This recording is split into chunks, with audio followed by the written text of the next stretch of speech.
we are on the site of the castle. And it was the first time the Beatles had really stopped being semi-professional almost. Look at that. Absolutely fascinating.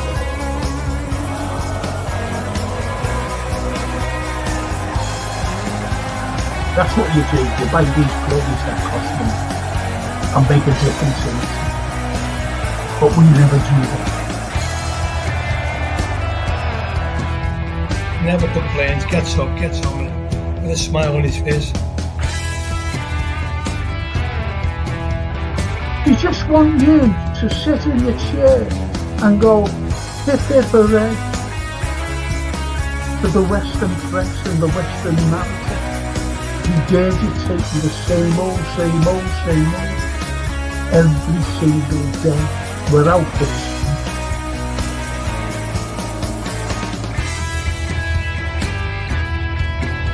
If you haven't seen it before,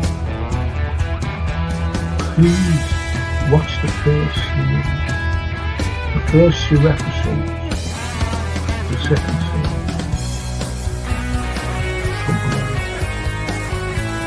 Stallone.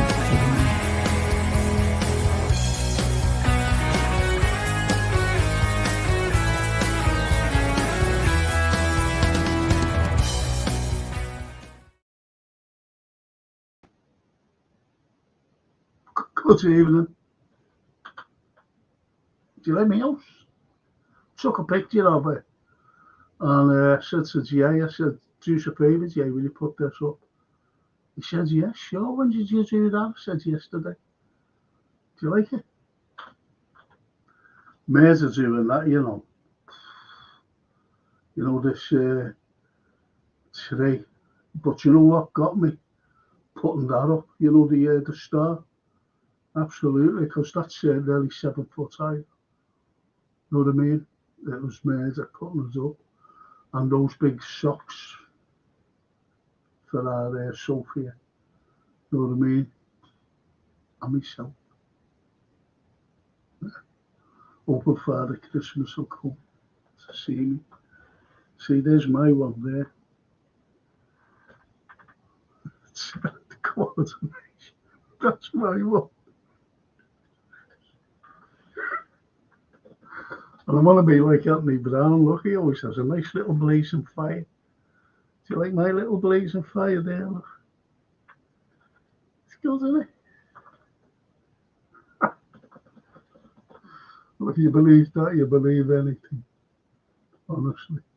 And I just want to thank Gap Painting Services for sponsoring the Frank Carlyle Show. Because these people, you know, they're in and out. They're absolutely brilliant. And, you know, it's Christmas, isn't it? It's Christmas. If you want a room doing, a hall doing, bathrooms to anything, get them in. And they're in and out, honestly. If you're an NHS worker, special discount. If you're an elderly person, special discount. Honestly. Even if you're not, you know, in those categories of those 2 lovely people, if you know what I mean. That group of people, still great discount, honestly. Don't struggle. Please don't struggle with anything. Because I know, I think once you get to a certain age, you struggle, you know what I mean? So, but get these Gap Painting Services. The sponsors of the Frank Carlyle Show. Absolutely brilliant, honestly. Get them in. Please get them in. And do you like my haircut? Got my haircut the other day. John came down. So there you are, Mr. Carlyle. Made up. Anyway, I've got Anthony coming on in a moment. Frankie boy, says Darryl. Hey, Darryl. Nice text, Franco. And the big veg, put your tree up, Frank. Absolutely. I've got to put a tree up, you know. I'll take a picture one night when I do my little deckies.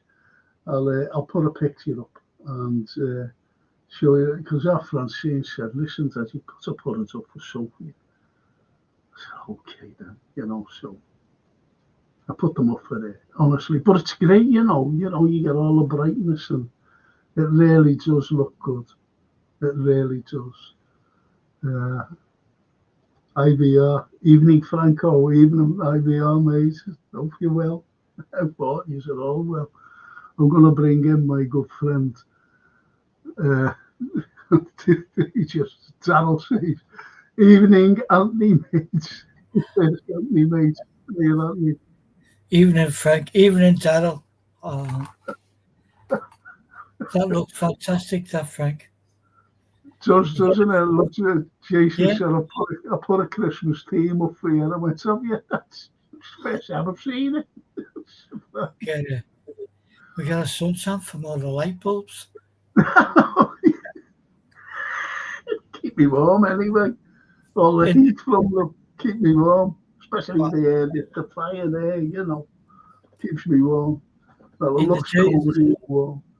In the days where I used to try and put the star or the fairy on top of the tree, at that time of dressing the tree, Lainey and the girls are great. They do it. Our Tom is not so great. He'll be out when we're doing it. And my contribution to it is to try and just chuck the fairy till it gets on the top of the tree. One time it took me about 25 minutes. Yeah. Do you know what though?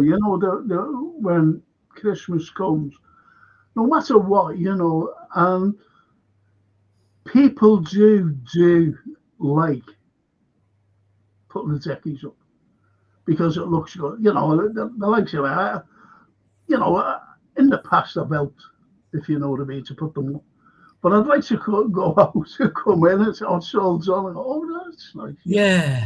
No, and I know there's trees you can buy now and pull out the box and everything's on it, but I think it's part of the.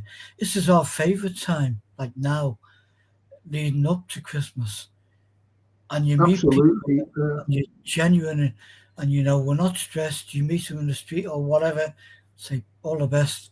Hope you have a great Christmas, happy Christmas, and I think the origins of that is brilliant. I would love to know more about why we celebrate certain things.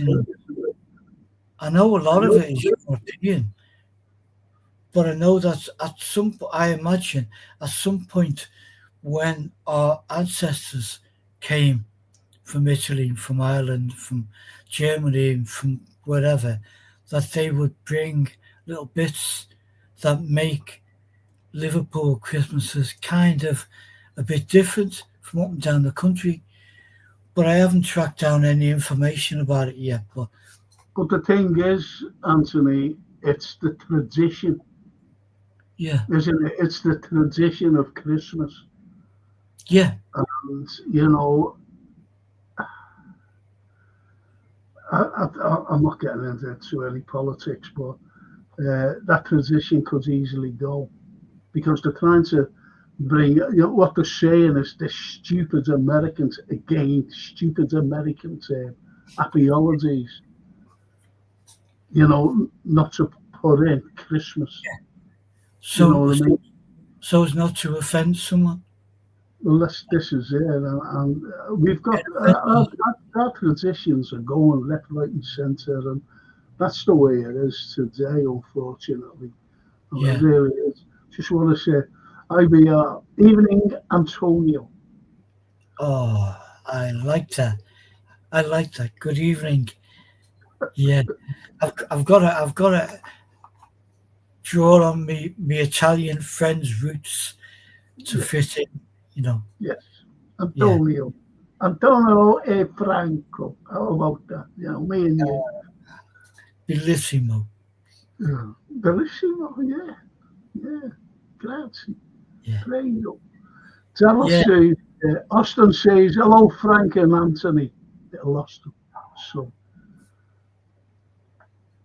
Oh, that lovely. Tony LFC and pints for Frank. Even Frank. There you go. Scotches for you. Hello, Andy. Tony. Cheers, Tony. Thank you. And, It's that sense of tradition, I think, which bonds us to Christmas. And even if you're not particularly religious, it's a memory that we cherish from childhood that we take with us. Yes, absolutely. And as Mary York says, even Frank and Anthony just had Father Christmas on his motor sleigh with elves come around, so giving them a few pounds for the Bolton's Lions Club. Isn't that lovely? Brilliant. That's lovely. And the IBR says the fairy gets the Eric Bristow treatment. Oh. He died, didn't he, Eric Bristow? He did. What a hero, though, he wasn't he? Yeah. Great guitar player. IBR says Xmas trees are a pagan ritual, as is the mistletoe. Yes. Yeah. You know, you get that, yeah. Gary says, evening, everyone. Evening, Gary. Evening, all. Evening, Jason. Very York again. I love Church Street at Christmas and around Whitechapel, and a burner with nuts roasting. The tree at the top by Elliott Street, always great. Yeah. And remember, they had an awful one once, you know, Mike Story, when he was the leader, and he had a metal one, and it was nothing. Horrible. Just a metal one. I remember it. What's the use of that? What's that use? Do you remember, like a few years ago, we always had a Norwegian tree, and they gave us it for free every year to Liverpool. And he stopped it. He stopped the tree because it was too expensive to insure. This is too expensive to insure to get it from A to B. And that's, you know, it's sad, isn't it? You know, that was a tradition, a Norwegian massive fir tree or pine tree, whatever they call it, you know. Yeah. And it's sad. It really is. It is sad. It really is sad. It is sad. You know, when you think about it, to be honest. And there's Tony saying, evening, Gary, with a little pint and thumbs up. So anyway, what I want to do, I want to take away, Gary says, remember the tree at the end of Whitechapel with all the art? Yeah, I do remember that. I do remember it. That was peace and love, wasn't it, really? You know, the arts. Yeah. I want to show something here. Right? And that, I was talking about this, and what you see on the main picture there, is a thing, and you see two lights underneath, above, just above that streak in the main picture. That's a plane. That's a plane. And then the top picture right, as you look at it, there's the plane still in the background, and there's that thing on a trajectory of going up, right? Going up. And the bottom picture, it's gone. You know, it's just bang, it's gone. And that's one of, I took them pictures. I remember you taking them, and I remember how shocked you were, and I was, and our gang when we saw them, because of the direction of the because it's not, doesn't seem to be falling down from space. Exactly, because we had we had Gerard, didn't we? Gerard Gilligan on, and I said, well, what's that? And they don't like coming out with. They're told, astronomers. Yeah. See, I like stargazing. I know it sounds daft, but I do. I like stargazing. And when I was just stargazing there. And as Gary says, is that Nuke Airport, Frank? Yes, it is. Because I do that Kangas Luswak as well. You get a great view there and all the stars. I love stargazing. Anyway, it is Gary, it is Nuke Airport. And when I was filming, I was just looking at it, and all of a sudden, I seen this thing and it shot past it. As I said, the trajectory is up. And it just came from nowhere. Whap, bang, gone. And so I reeled it back, and it was very difficult to take the pictures because it was that fast. So anyway, we got them in, and they're the things. I don't know what that was. It's not a plane. It's not a plane because, as you can see in any of the pictures there, especially on the right, you've got the plane, and it's just there. That's a plane. But, to look at that, that's going at a phenomenal speed. It just appeared. I couldn't even see it there, like when it appeared, if you know what I mean. It was that fast. Yeah. And I got them in, bing, bing, bing, the 3 pictures. And how there was no collision with that. It's incredible. That's what I said. I wonder what the people would think, because it must have shook the plane. It must have shook it. Yeah. It was that fast. Just went gone. So these are the things that are very, how can I put it? They intrigue me. Yes. You don't mind if I talk about them, do you? Because I've got other pictures here. Absolutely not. Because I also in my spare time of when Lainey lets me out the cupboard, and I do a bit of reading and stuff, not particularly for the subject, it just popped up. The theory that aliens come down from space to visit the Earth and the Earthlings. But the theory is that they're already here. They have been for generations, and they're not coming down from outer space. They're coming from the oceans up. And seeing that photograph reminds me of something there that I was reading about, the idea that the concept is we all imagine now that the aliens, the UFOs must come down. Why? Exactly. Why? Exactly. That's the way you've got to look at it. But as I said, that just appeared. It was incredible. As I said, it was an incredible space. And I made up that I got it, actually. And Lee Brady says, hello, Frank and Anthony. Been watching a lot of UFO stuff lately, especially the Men in Black side of it.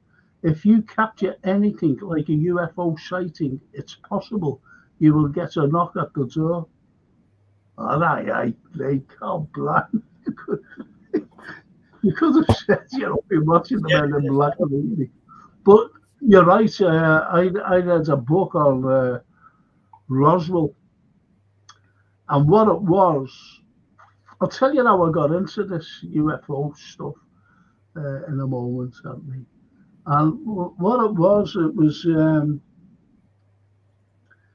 about this lad, and he's talking, to like whoever's doing this little documentary, and well, he's a man, like our age, and he said, my parents, he said, and many other people around here, had a knock on the door. This is at Roswell.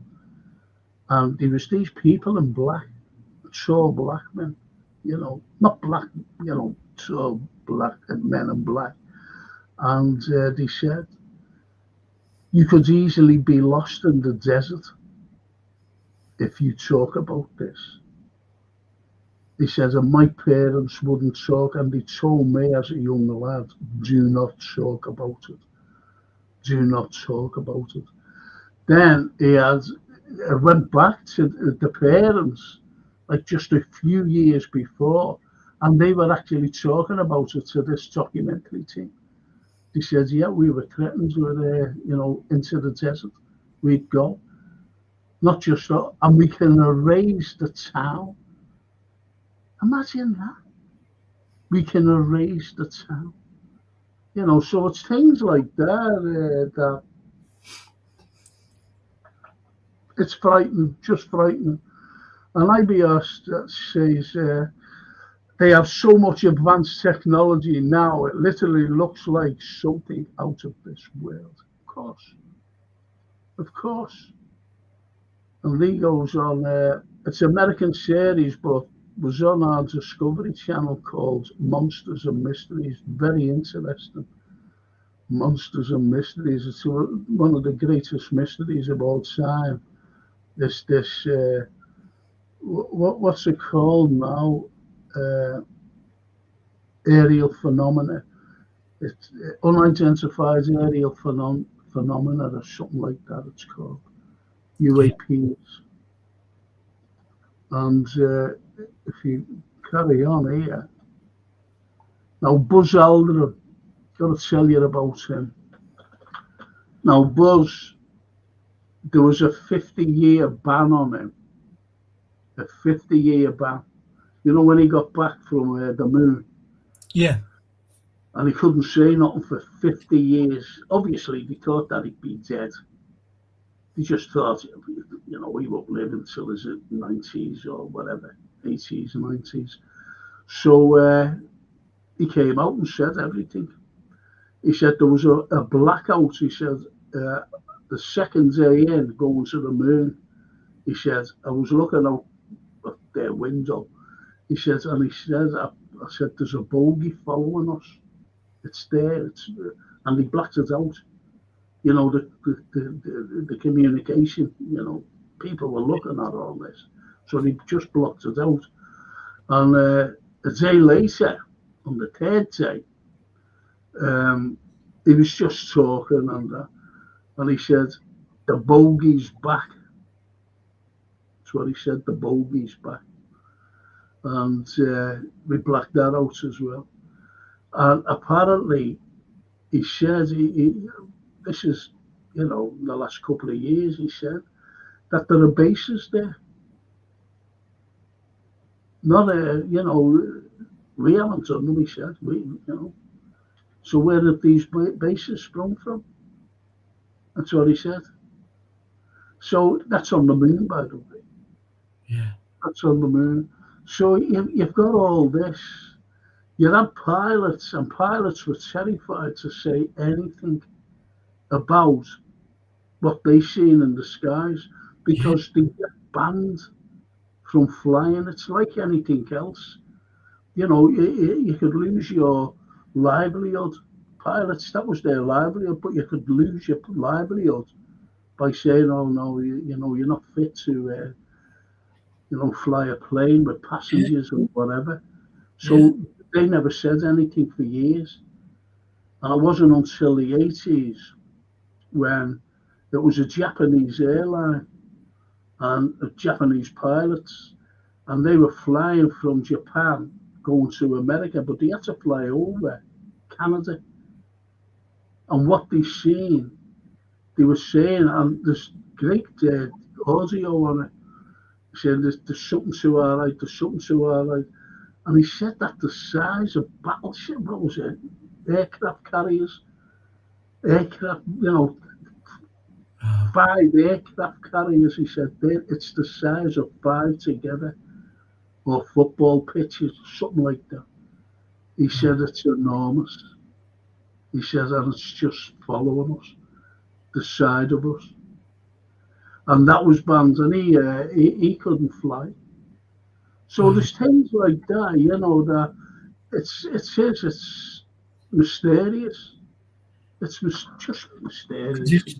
It's been taken seriously by the powers that be for long before we were born, hasn't it? And I remember growing up in the 60s and stuff. There was comic books and everything appertaining to it. The 50s was a big thing, and they talk about the centers in places like Nevada desert and things like that, where they have specimens that are examined and stuff. But because we didn't have a focus on it, really, there was no kind of genuine documentary evidence really that got out to us. I remember the documentary came out in the late 70s, early 80s about the experiments then. But I've always been under the belief that there's far more going on that we don't know than we do. We experience a small amount of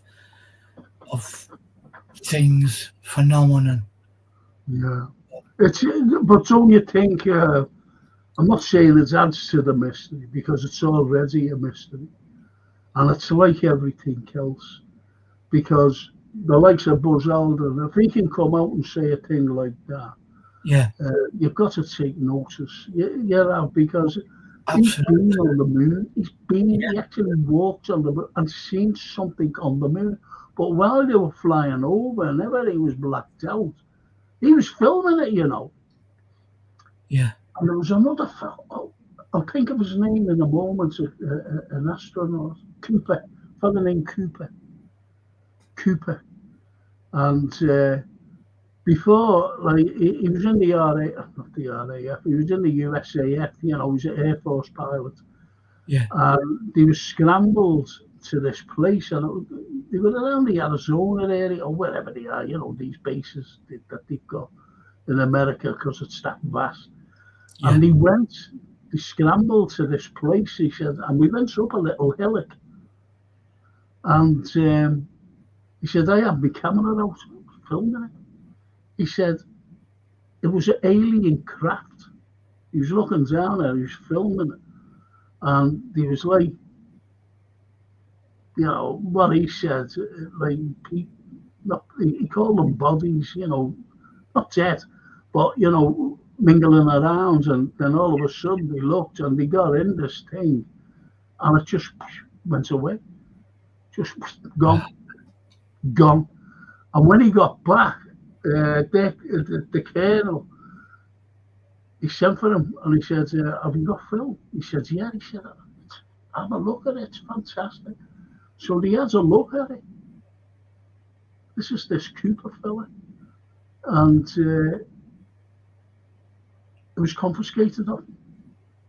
He said, don't talk about it.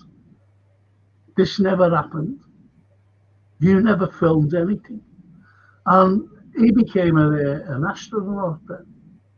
And he said that he's seen something, on the way. I don't think they landed. I think they just circumnavigated the moon, for a few days, and then came back. And he said, there was things out there, and they were, taking pictures of the moon and whatever, This is this Cooper fella. And he said it all the time about this, but he was gagged for the same length of time. He's died since, Yeah. And I've seen him in an interview, and he looked bad then, He must have suffered from a stroke because he could hardly talk, but you understood what he was saying, Yeah. And these are astronauts.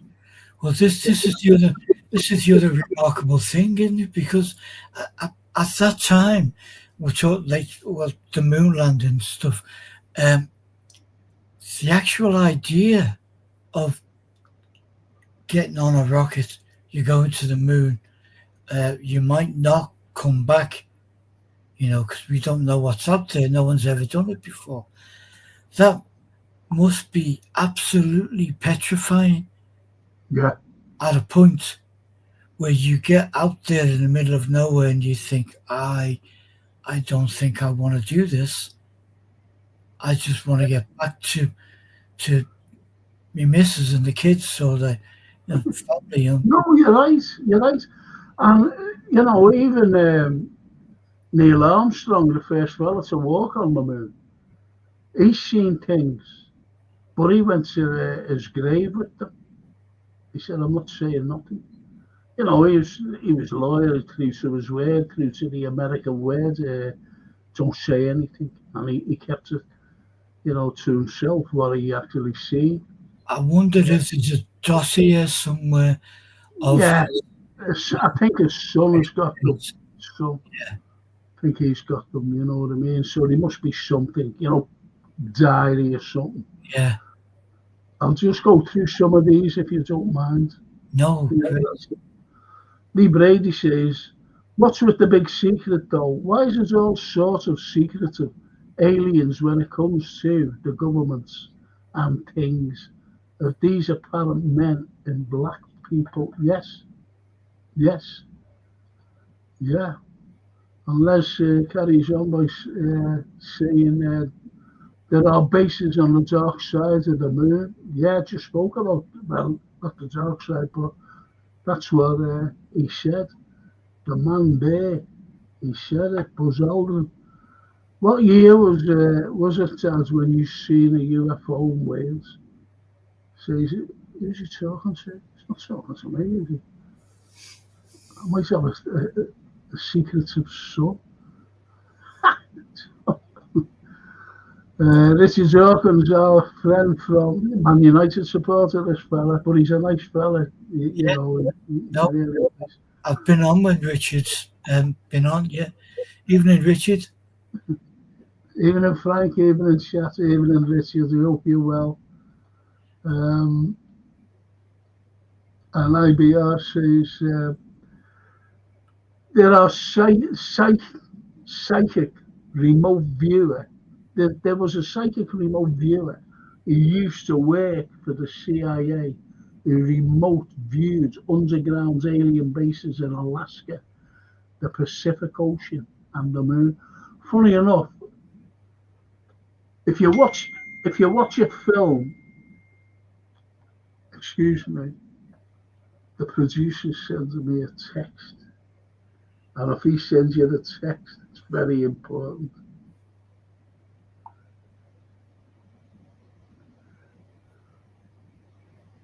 Oh, right, yeah, okay, thanks.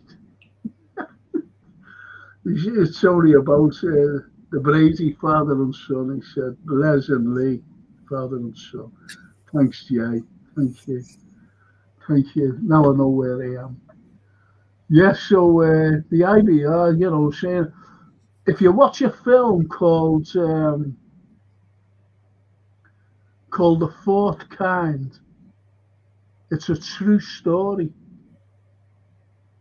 With that Mila Jokovic, whatever her name is, and she's in it. She's a psychiatrist in it, and it's a true story apparently. And watch it, because more people have gone missing in Alaska than anywhere else. So that's a good point there by saying alien bases in Alaska. It's a good point. It's a good point. Nostradamus was the first, but there's a modern day version, a lady who died in the 90s, who both proclaimed that 2005 would be the year that aliens declared themselves. Spoke, which is a fascinating concept. Can I just answer this? I'll get back to you, Les. I'll get back to you, Richard. I just got to answer this fella. Hello, Frank. Obviously greeting from Czech Republic.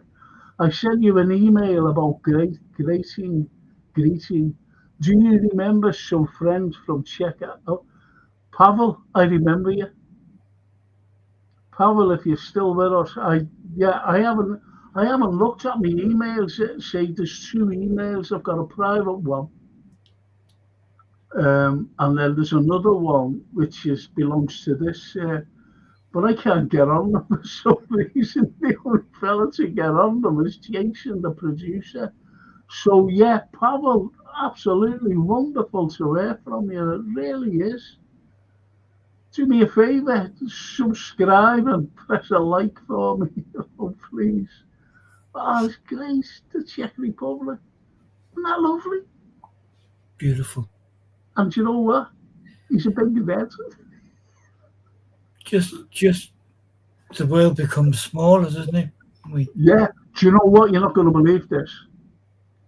Honest to God, on my little Sophia's life. Right? Get onto this. Right? I get a phone call this morning from Auckland, New Zealand. Wow. 9:30 this morning.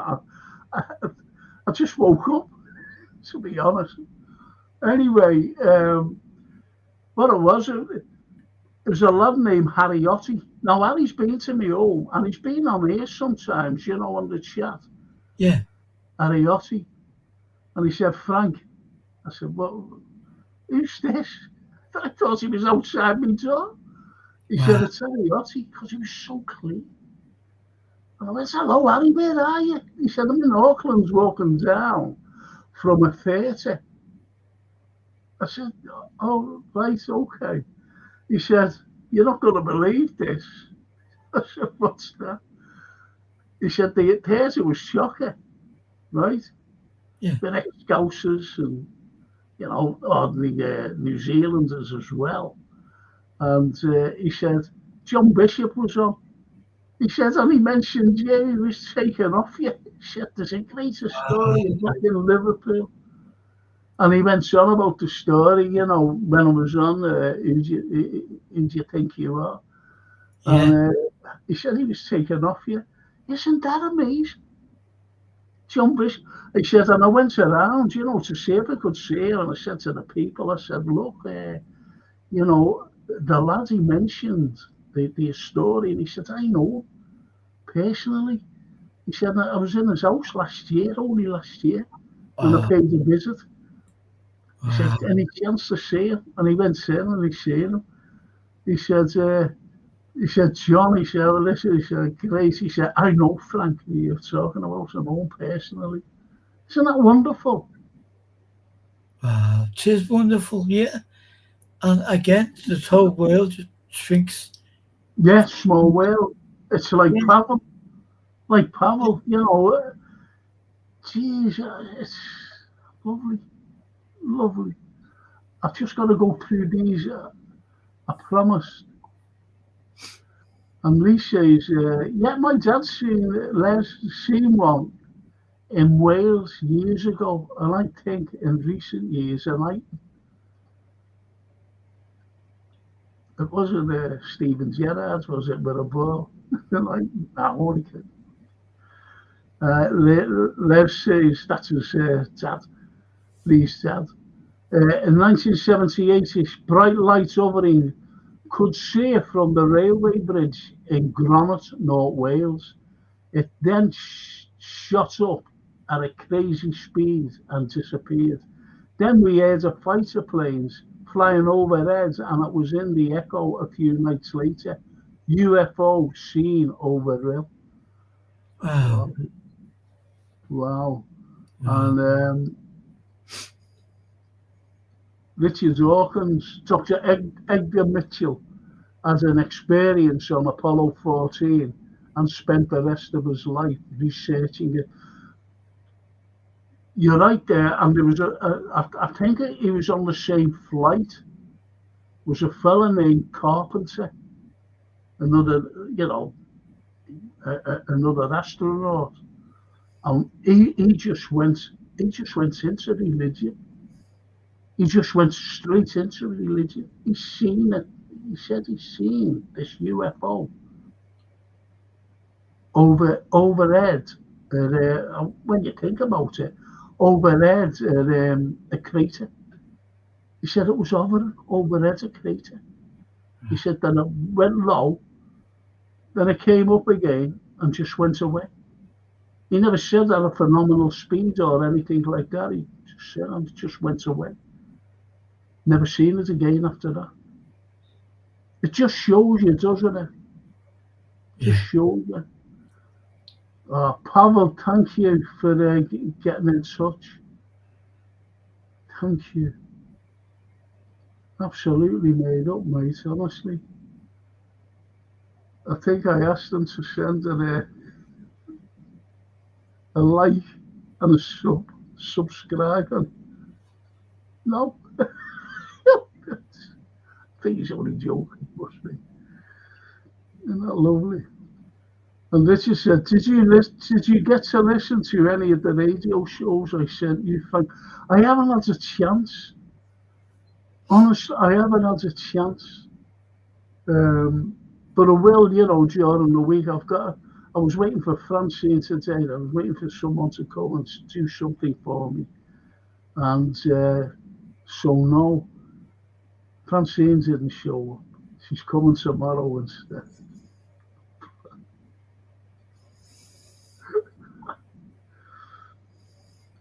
Oh, that's amazing. Absolutely amazing for Pavel. The Czech Republic.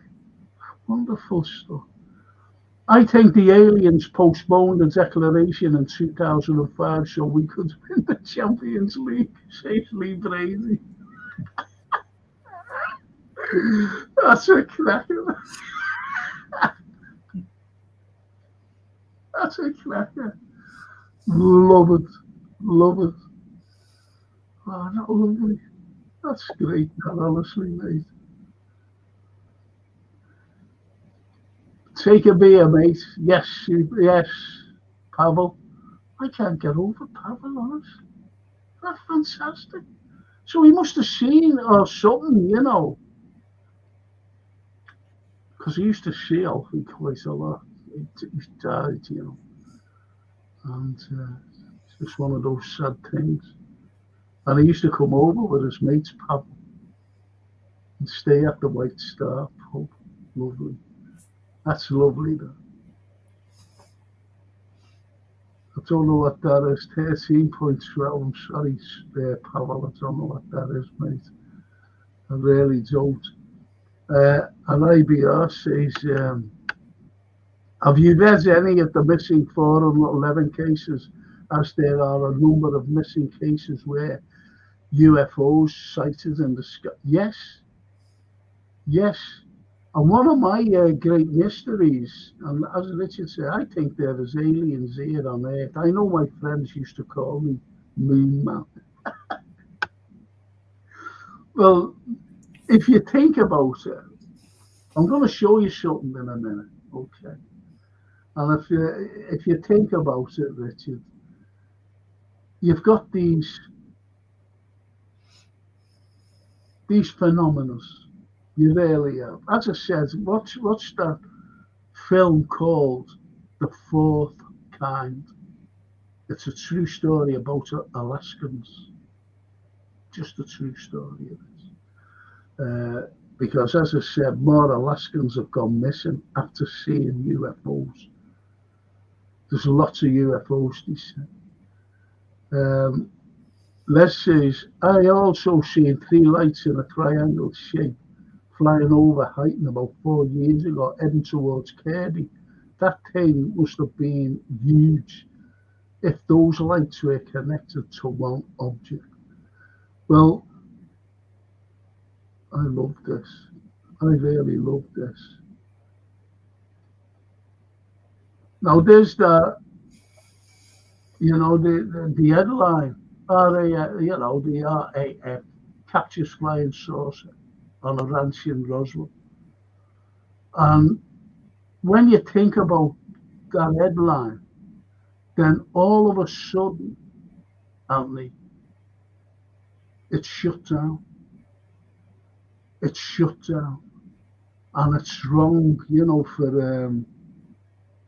it's wrong for anyone who came out and said it. It was like that.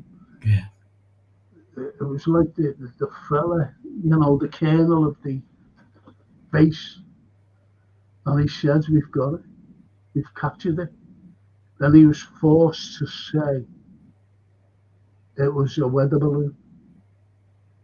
He was forced to say it because the army just came and took it away. They just came and took whatever was there away, including bodies. I'll tell you how I got into all this. I went to see our Deborah in by Stuttgart. She was working in Stuttgart as an international telephonist because she could speak German and anyway, several languages. So I went to see her, and anyway, so I was there, and then I met this girl, Gerda, and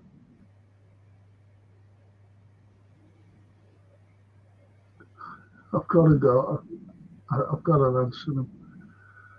I'm sorry to interrupt the debate, Frank. Do you think we can meet in the pub? Where are you here in Liverpool now, Pavel? Let me know. Let me know, please. And I will answer you, honestly, I will answer you. I will answer you, Pavel. Let me know if you're here in Liverpool now or when you're coming, okay? When you're going to visit us. So what has happened? I got a lift off this fella. And he was an American, and he was after the AWOLs, in America. In Germany, he'd been all over the place, been to Thailand, even been to Sweden. And he had long hair and a beard, like me at the time.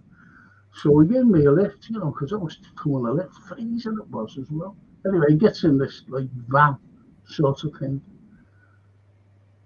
And I said, I thought he was in a band, the way he was dressed, like this long, thick hair and beard.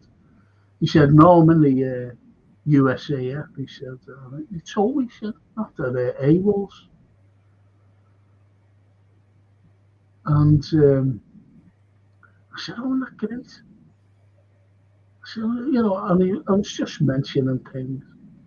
And he said about, and this is before Area 51, he said, we have craft that's not Earth, that are not earthly. He said, we have bodies as well that are not earthly.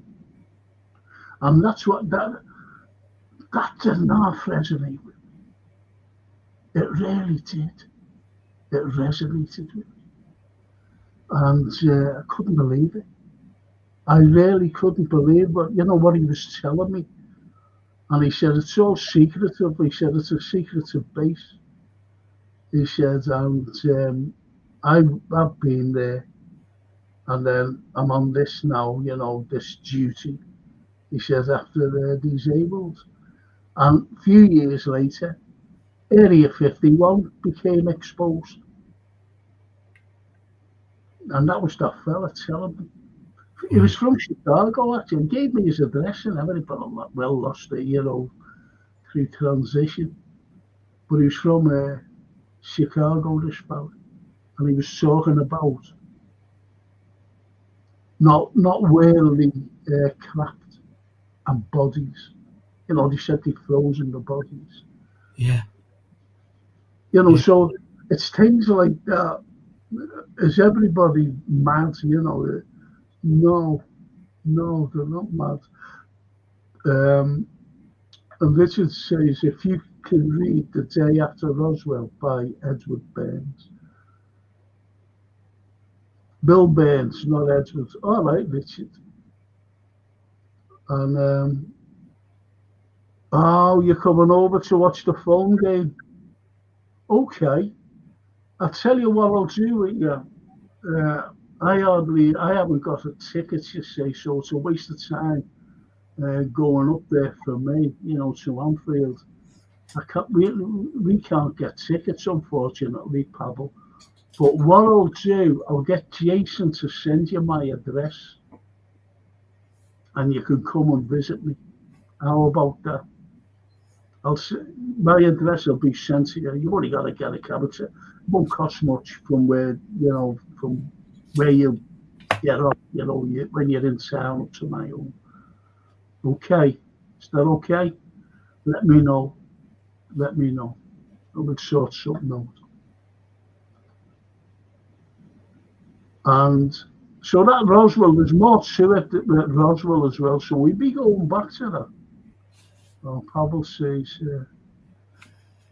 okay, good idea. Thank you, Pavel. Absolutely delighted at this lad. He's up, really made up. I'm glad he's not speaking in Czech. Blimey. Told you he was a big red, didn't I? Yeah. Pavel the Red. Brilliant. I'll be talking about that.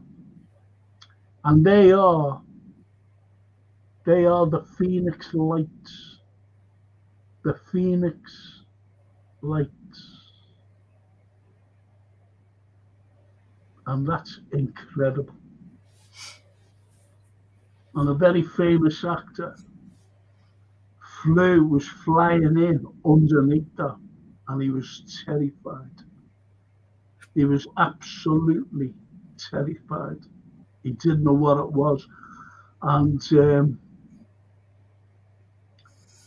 as well, I think it was Les who said about it being huge, like this triangle thing. Yeah. So this famous actor who we'll mention later on, because we're going up for a break now, he said it was huge. The biggest thing he's ever seen. That's what he said. Very famous actor. We'll let you know who it was. After the... Yeah, look. Les says, this is a crazy one. Seeing over Prescott. You know what I mean? So that's what he was saying before. That's what he was saying before with all these lights. There's a film out, Anthony, and it's called Phoenix Forgotten. Phoenix Lights Forgotten. That's what it's called. And it's a true story, and it's a cracking little story. It's about three friends, young teenagers, like late teens. They're not young kids, but late teens. And they go out to see if they could, see something, where that was actually taken, because they seen it coming over. They were having a barbecue. One of the lads was having a barbecue, and this thing goes past. They go, "Wow, what was that?" You know what I mean? Yeah. And a few years later, they go out, like these older teenagers, they get together. Yeah, let's go out. Let's investigate ourselves. So anyway, the film is about, you just see this young teenager at the barbecue, and it was this little girl's birthday. It's only a little girl. And the night they were having the barbecue, for the child. Yeah. It's only a little girl, about 4, 5, whatever. And as she grows up into, she's at university, and she's investigating her son and his two friends, one a girl as well, who went missing, and that's what it's called. Phoenix Lights Forgotten. I think it's just that. But anyway, I'll get the proper title and give it to you, and it's well worth a watch. It's a true story about this investigative girl, I will look forward to reading up on that too. Yeah. Unless sorry, I thought I could add a photo to the chat. I can't even have photos. It's Jason, he's the producer, he just puts these things up. Well, anyway, I'm going to go for a little break. See you after the little break. And everything should be fun. Jolly good.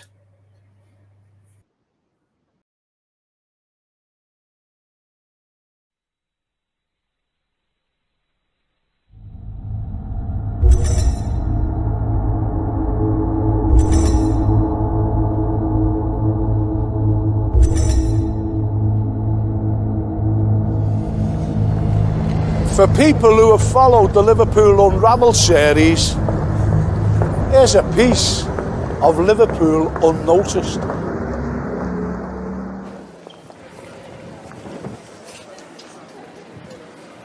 So you've lived in Liverpool all your life and you think you know your own city. Well, what if someone asked you to point them in the right direction for a little piece of Egypt? Where would you tell them to go? Well, right here is the little piece of Egypt when you look at this.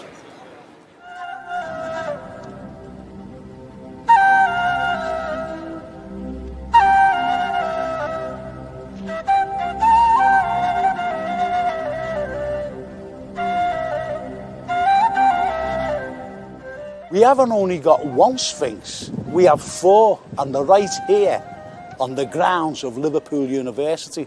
And imagine this, if Liverpool has its own parliament, this is the building I'd choose to represent Liverpool and its MPs.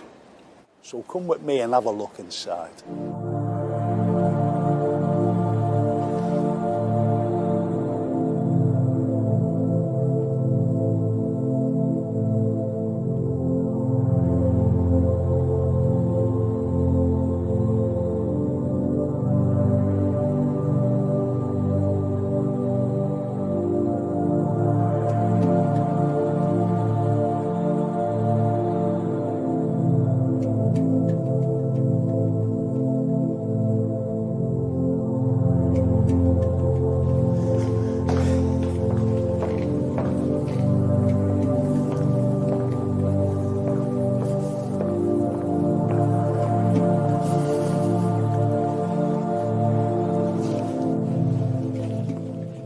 If this was the Houses of Parliament and you were here on May the 11th, 1812, you would have heard two shots ring out. Bang, bang! There was deafening silence, and then chaos broke out. MPs started to realise that Spencer Perceval, the Prime Minister, had just been shot. Not only had been shot, he'd been fatally wounded. Two questions have to be answered. Why would anybody want to assassinate the British Prime Minister, Spencer Perceval? And second, who? Intellectuals like the poets Wordsworth and Blake really thought that this was the first shot of the revolution. Of course it wasn't, but there was one man who had a revolt against the British establishment, and in particular, our British Prime Minister, Spencer Perceval. The assassin was John Bellingham of Duke Street, Liverpool. We have to go back in time to the events leading up to May the 11th, 1812, and that tragic day, because John Bellingham actually traded with Russia, and his Russian agent went bankrupt. And unfortunately for Bellingham, he was thrown into a debtor's prison here, where he spent a few months. On his release, he came out, but went straight over to Russia, where he ordered the Russian government to pay him compensation. Unfortunately for Bellingham, he was thrown in jail there. And on his release from there, he had this terrible, terrible angst against the British government, and in particular, Spencer Perceval. And when he got no joy at all from the British government, because he wanted compensation off them. And unfortunately for him, he was getting no compensation off anybody. He even wrote to the Prince Regent. Prince Regent wrote back saying, I'm sorry, I can't help. So therefore, what Bellingham did, he acquired 2 pistols, and the plot manifested. Bellingham, on the 11th of May, 1812, went to the Houses of Parliament, and it was there that he jumped from behind a column as Spencer Perceval, the British Prime Minister, was walking down to take his seat, and he shot him. There were 2 local MPs who knew Bellingham. One was George Gascoigne, and the other, Bannister Tarleton. And it was they who apprehended Bellingham until he was arrested. Bellingham was tried and convicted of the crime and actually hanged at Newgate Prison exactly 1 week later on the 18th of May, 1812. We've only ever had one assassination of a British Prime Minister. Through sheer frustration and circumstance, Bellingham became the ultimate in political villainy by assassinating the British Prime Minister, Spencer Perceval.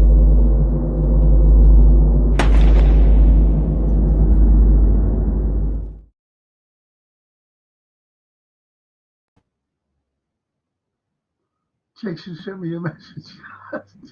Wow. That's a fascinating and dark story, that one. And I remember the first time you mentioned that, and I immediately went away to study Spencer Perceval and stuff, but that is just, wow. Do you know what, though? You know, his ancestor alone was the White Mansion House in Calderwood. Yeah. And he wanted to knock it down. No way, you know. He wanted to knock it down. I threw my pen at him. Yeah. And anyway, it was saved. And see, they don't know the history of some places. It's incredible what they don't know, and it's wrong. No, and for me, on another note, it was fascinating to watch you there in the university buildings. I've never been in there. Wow. It's beautiful. And you know, when I've always said that, even before Oppenheimer came out, I've always said it. Oppenheimer didn't split the atom.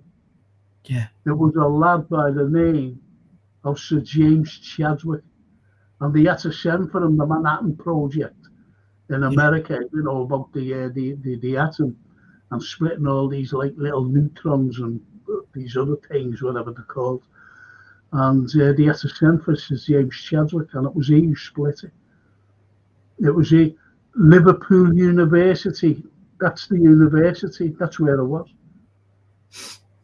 And I said, I've got to film about, because we just thought, I always thought that it was a fantastic place, just like a Parliament building, because of the stonework. Absolutely fantastic. Yeah. Sir Alfred Waterhouse designed it. Absolutely brilliant. And I asked him, you know, I said, is there any chance? And as an old boy, he said, of course. And we went in there, that was a Sunday, and we went filming, you know, and there was people there, you know, they were made up. Is that what happens? I said, yeah. You know about this. Yeah, right. Spencer Perceval and John Bellingham from Duke Street. From Duke Street he was. So it's just a nice thing, you know, that to know, you know, for our people on here to know about historical things like that. That's why, you know, we just show the clips and that's what. Yeah. So anyway, you know, Our pig is gone, Richard. Okay, guys, I'm heading off, so stay safe. And you too, Richard, you're a good man. I wonder if Pavel's still on. Pavel, I do a football show tomorrow, 8 o'clock. It comes on at 8 o'clock, British time, that is. I think you're an hour or so ahead of us. So if you're tune in, it's all about Liverpool. All about Liverpool, LFC. So if you tune in tomorrow, it'll be great. And let's see. Sorry, I thought I could add a photo to the chat. It's the same one. It's more or less the same. What I did do. And the red bird saying, "Been too busy to chat, Frank, but have you on in the background? Very interesting as usual." Hi, Anthony. Says the red bird. Hi, red bird.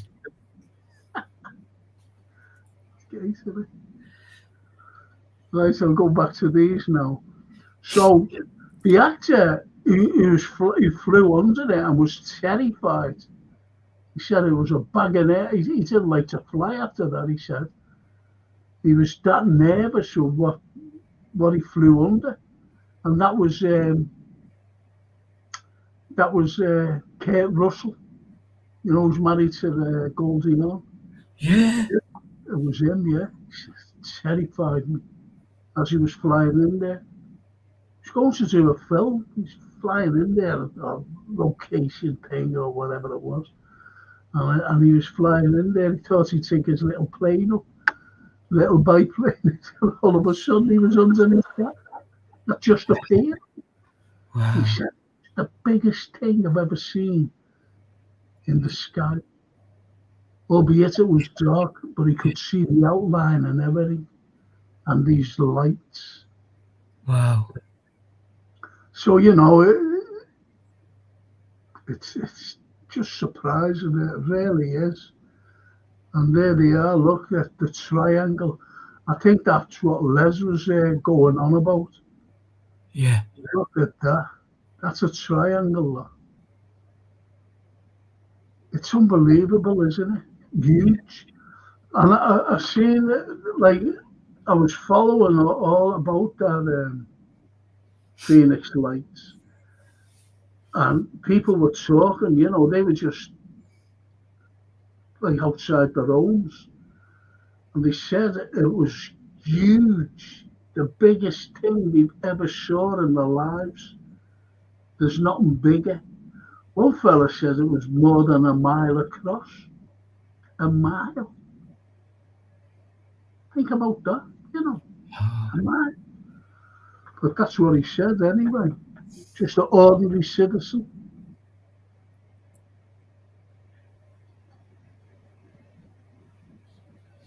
And there's the Rendlesham. And Rendlesham is, it was an American army base. Whether it's still there, I don't know. And down in Surrey, Surrey it was. And it was a Christmas Day or a Boxing Day. And all of a sudden, they still have guards, guarding the premises, obviously. And it got through to the colonel. He said, "There's something in the area, something in the sky. You've got to come and have a look at this." He said, "What is it?" He said, it's an unidentified flying object. So anyway, they went outside and they were recording it. And it was this thing in the sky, and it went in the trees and then came out again. And where that is, the trail, there's still like a clearing. Wow. Where this thing landed. And it's called the Rendlesham. The Rendlesham, like UFO thing, whatever they see, whatever they see, the Rendlesham. It's surprising what these people see. And then they try to cover it up. This colonel got lambasted. He's retired now. And I only seen him, it was last year, and he was talking about it. And he said, you know, we were getting threatened without, you know, if we come out and say this, that we could lose our pensions and everything. He said, and it's shocking why they want to cover these things up. The Rendlesham Roswell, they call it. The Rendlesham Roswell. So again, you know, it gets covered up here, not just in America. And IBR says there was a similar UFO sighting in Scotland.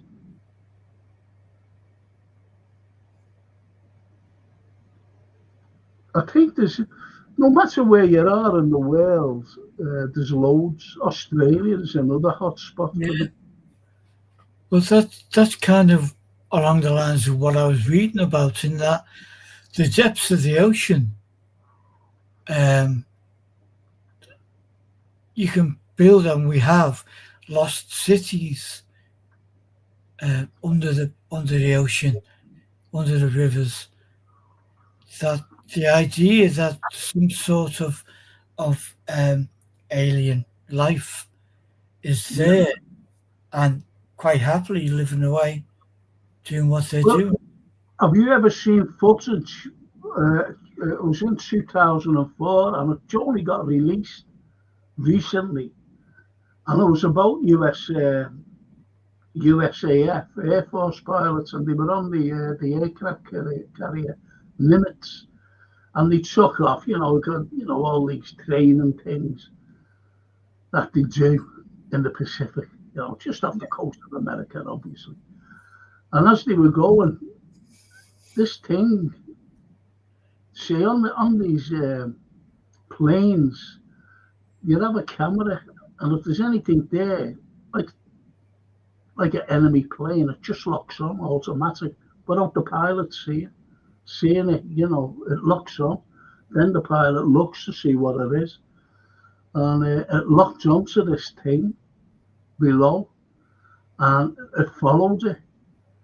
And then as it was going, you know, this thing was changing like direction, you know, like that. Just it's impossible to do, you know, at the speed.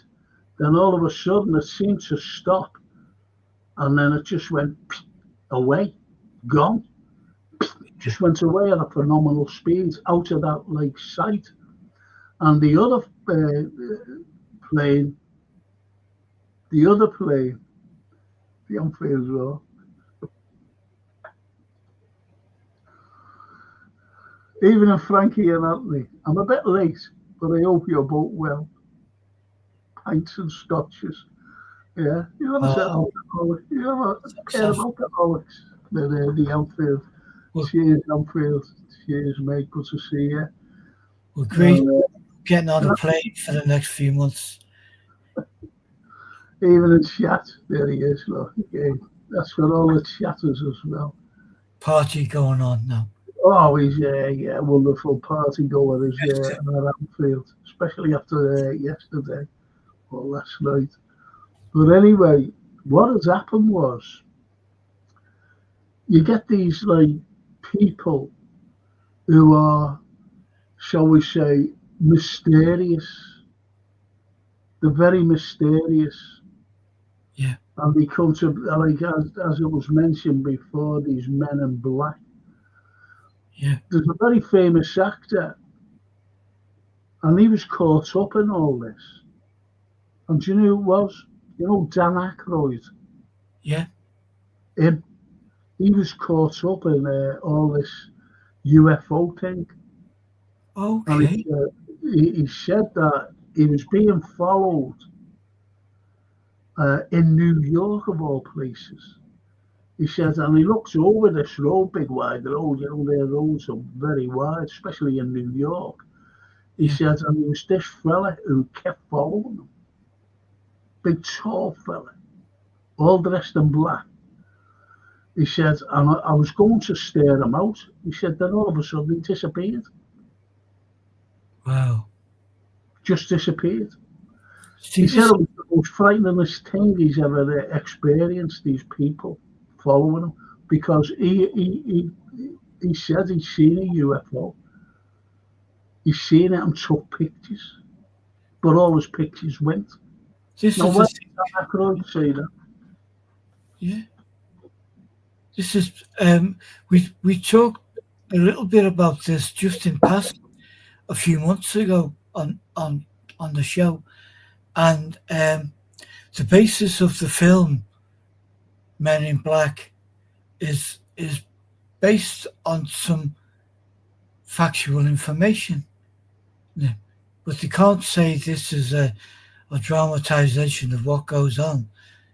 So it was, and there was another actor who was to play the role, wasn't it? Yeah, you're spot on there, because they went, like, they've seen this, you can't do that. And the fella who was playing alongside Tommy Lee Jones was none other than a very serious actor, and that was Morgan Freeman. Yeah. So Morgan got paid, and then they brought in Will Smith as, like a comedy sort of thing. As a jokey thing, yeah. Yeah. So why did he do that? Why did he do that, these people? Well, It's incredible. And the IBR says, back in the 70s, a flying disc landed in a field next to a school in southwest Wales, and they saw beings walking next to it and seen by the entire school. That was more or less the same in Australia. And I only seen this program a couple of months ago. And they were talking to the people who were kids then. They were talking to the teacher. He was older, And they said, yeah. He said, we were out there, we were looking up at this thing. And all the kids, they were all looking up at it. And they were older, obviously, they were married and everything else by then, by the time they were given this interview. And it was what they see. And they said, we were told not to say anything. And it's been, rankling with us right through the years. Not saying nothing. Now we can. We are saying, what can we do now? It was just like Roswell, when those people were told to keep quiet. yeah. It must be frightening for these people, especially when one says, one man in black says, we can erase the town. Yeah, absolutely. It's not so much the scene of whatever the device ship might have been, but it's the follow-up. Say nothing. Yeah. We know where you live. We know where you are. Yeah. But interestingly, I wonder if there's any. How far back does it go in history? When was the first recorded? Kind of. I just don't know. I just don't know. And that's the thing, they've done a model of it. And that's the thing that they see. Wow. Rendlesham. So they've done an absolute model of it. Obviously, they've got pictures, and it was in the night, by the way. It was in the night. But they tried to say, like the British were saying,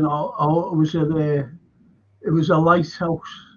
A lighthouse. Particular lights. Yeah. And, light shining down, directly down, not like a cross. It's pathetic. Well, that's kind of what Gerard was saying to us the other month, wasn't it? When you first put up the photos you sent, it's debris and it's falling from the sky. And you were saying, well, this is not falling down, this is going up. Look at that, that's what they see in these kids.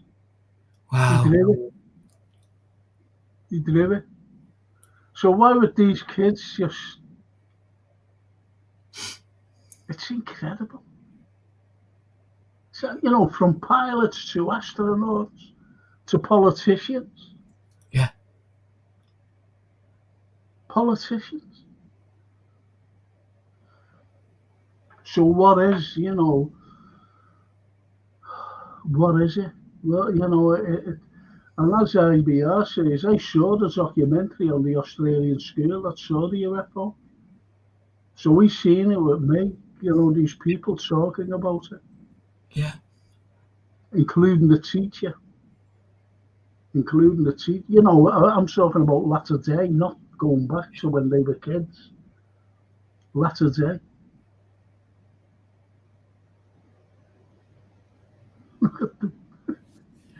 So it's crazy, isn't it? It's again, it's easy to kind of laugh or mock at things, whether it be the Loch Ness monster or UFOs or... Yes. And as IBR says, Christopher Columbus wrote accounts of a disc coming out of the sea and flying into them. He did, actually. Yeah. You know, so just go back. It's not just now, recently. Yeah. You've only got to look at... You're an artist. You're an artist, Anthony. Yeah. And I forget what picture it is. And I forget, you know, all these Italian artists. And you see this picture, and there's a UFO here. You know, it's open. There's a figure, you know, that's the main figure. But it's open countryside. And there's this UFO painted on it. A UFO. And you're going back to the 1400s, 1500s. Forget what... I forget the Italian's name, to be honest. I forget the Italian's name. It was during the periods of Da Vinci and these people. That'll be an interesting follow-up. I'd love to learn more about that. Yeah, it's a famous picture, actually. It's a very famous picture. It's not Caravaggio. I don't think it's him. Raphael? I just don't know, honestly. I just don't know. I'll do a little bit of rooting. Yeah, do a little bit of research of like on this UFO here. It's at the back. It's up in the air. And it's a UFO. You wouldn't paint that in a picture. No. There it is. Not unless you saw it and it's this vision like a William Blake-ish. There it is. What Jason's put up. Wow. Well done, Jason. That's a UFO. Why would he put that there? You know, the artist that is. Yeah. Why would he put that there? As I said, there was a figure, and then there was countryside. And there it is. Yeah. So you're talking these times. You're talking about artists. It's like you. These have to have like a photographic memory, what they see, to do these pictures. They have models, obviously. But, you know, to see something in the sky and put it there and look at it. Yeah. I know there was a fellow by the name of Ezekiel, and there was a colonel of NASA, right? And he goes over, you know, I'm talking about Houston, Texas here, Houston. And he goes home, he's on the, you know, he was on the ship, and anyway, he goes home, and he decides to go by his pool, because Texas is hot, isn't it? So anyway, he goes by the pool. It's just like his wife is not there, or his kids. you know, I think the kids were at school. His wife was at work. You know, she was doing some work, and he got bored, so he gets up, walks into his the whatever, into one of his rooms, and just snatches a book, just snatches whatever it was, two hands. He just grabbed it, and he walked out, laid back on the thing, and it was a Bible, and he went. Oh. But anyway, he said, I didn't want to get up and move. I didn't want to get up and move.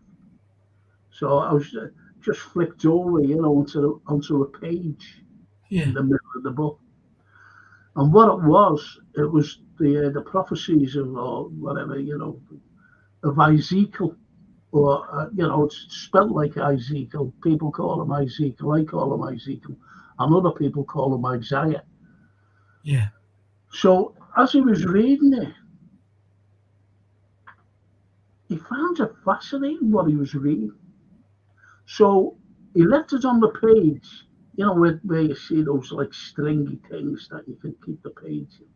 So, and he goes into his goes into his little office and brings out a pencil and a pad, ordinary pad. Yeah. And what he was reading, as he was reading it, he was drawing what he was reading.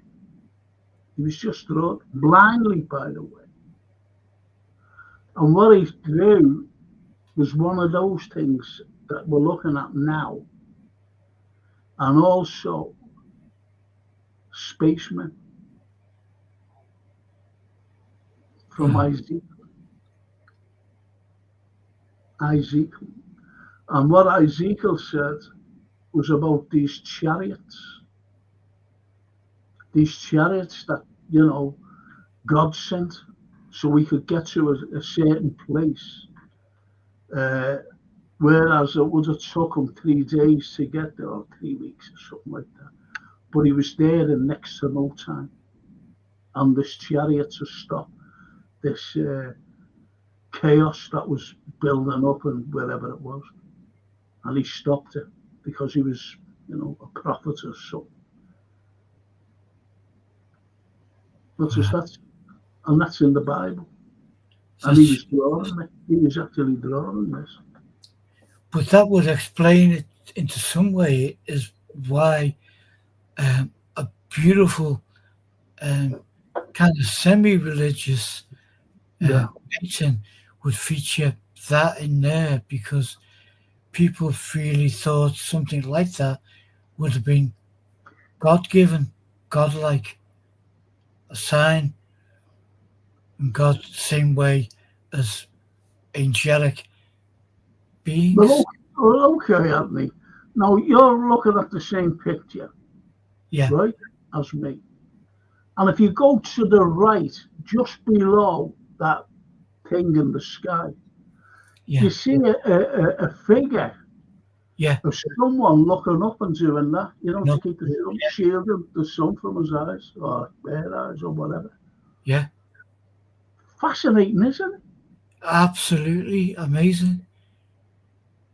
Yeah, I'm gonna get in touch with our Jason to see who it was, where I can hook up with that, and then I'm on it.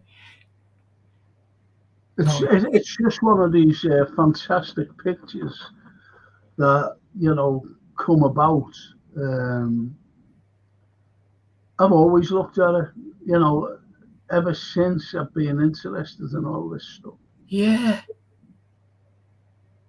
And for me, it's fascinating because we've been talking pretty much in our lifetime, from the 50s, 70s and stuff and I just thought, I wonder when they started recording it, and this is just sensational for you and Jason to to put this, just amazing.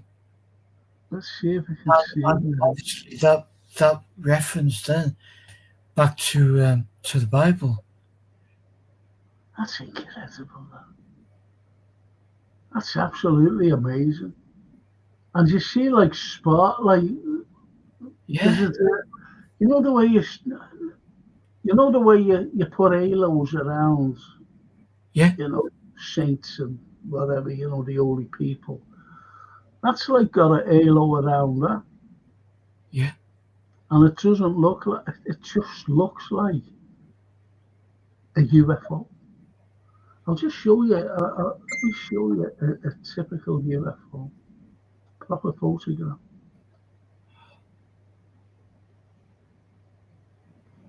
Let me take that down. And also, it's not too dissimilar to what you showed before. Yeah. That again, yeah. Now that's it. There was a German Swiss fella, and he was just sitting outside, and he seen that thing over him, and he took a picture of it. He took a picture of it, and that's incredible. And it's just like, if I might go back to that picture, look Yeah. at that, right? The model. And look at that. Yeah. Same shape. Same And then shape. you look at the model, which is left at the site where the Yes. Americans are now pulled out. And Yes. they're all close. Mad. It's just The kids' mad. drawings. It is. But what got me was the figure looking up at that. Yeah. You can see that the trajectory of how he's looking up towards it, with Absolutely. his eyes covering his, you know, his eyes, you know, from the sun. And the artist wants us to see that. Oh yeah, Like now, it's like, don't mention it, don't say anything, don't, you know. Then it was like, well, almost like a religious event happening. yes, of course, of course, of course. I think it's I think that's phenomenal. absolutely amazing. But you get them in caves as well. You get them in, you know, the caves in France, Yeah. which is, you know, like cavemen. And you've got these drawings of animals and also things in the sky. Yeah. Like that. Just like that. So we're not the only ones to see these things. We're not the only ones to see them. I think it's phenomenal. It really is. That is just. And that is amazing. Yeah. He's actually done a, you know, like a video, you know, where you see it Like live. Wow. That's what he's done. But I think that's a fantastic picture. I was just over him. Took that picture. Took a few, obviously. Ran in and got a cine camera taken it. A German. Swiss fella.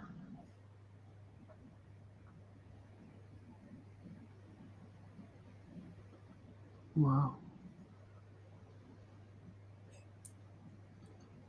Wow. And you see there, I Want to Believe.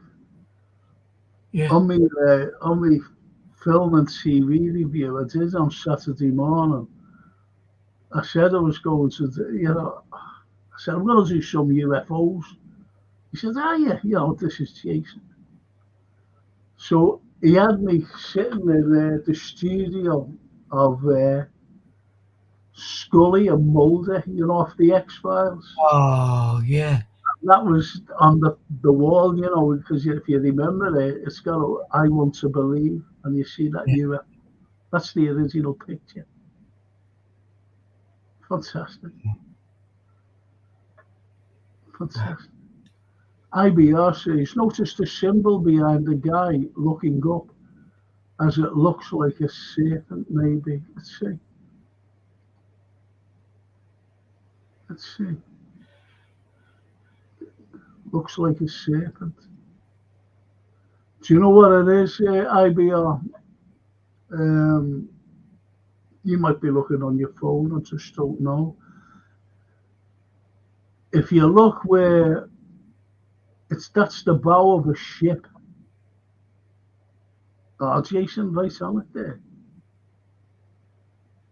And that's that figure on the bow of a ship. If you look to the right of the girl, the girl's shoulder, that's the person that's standing there looking up.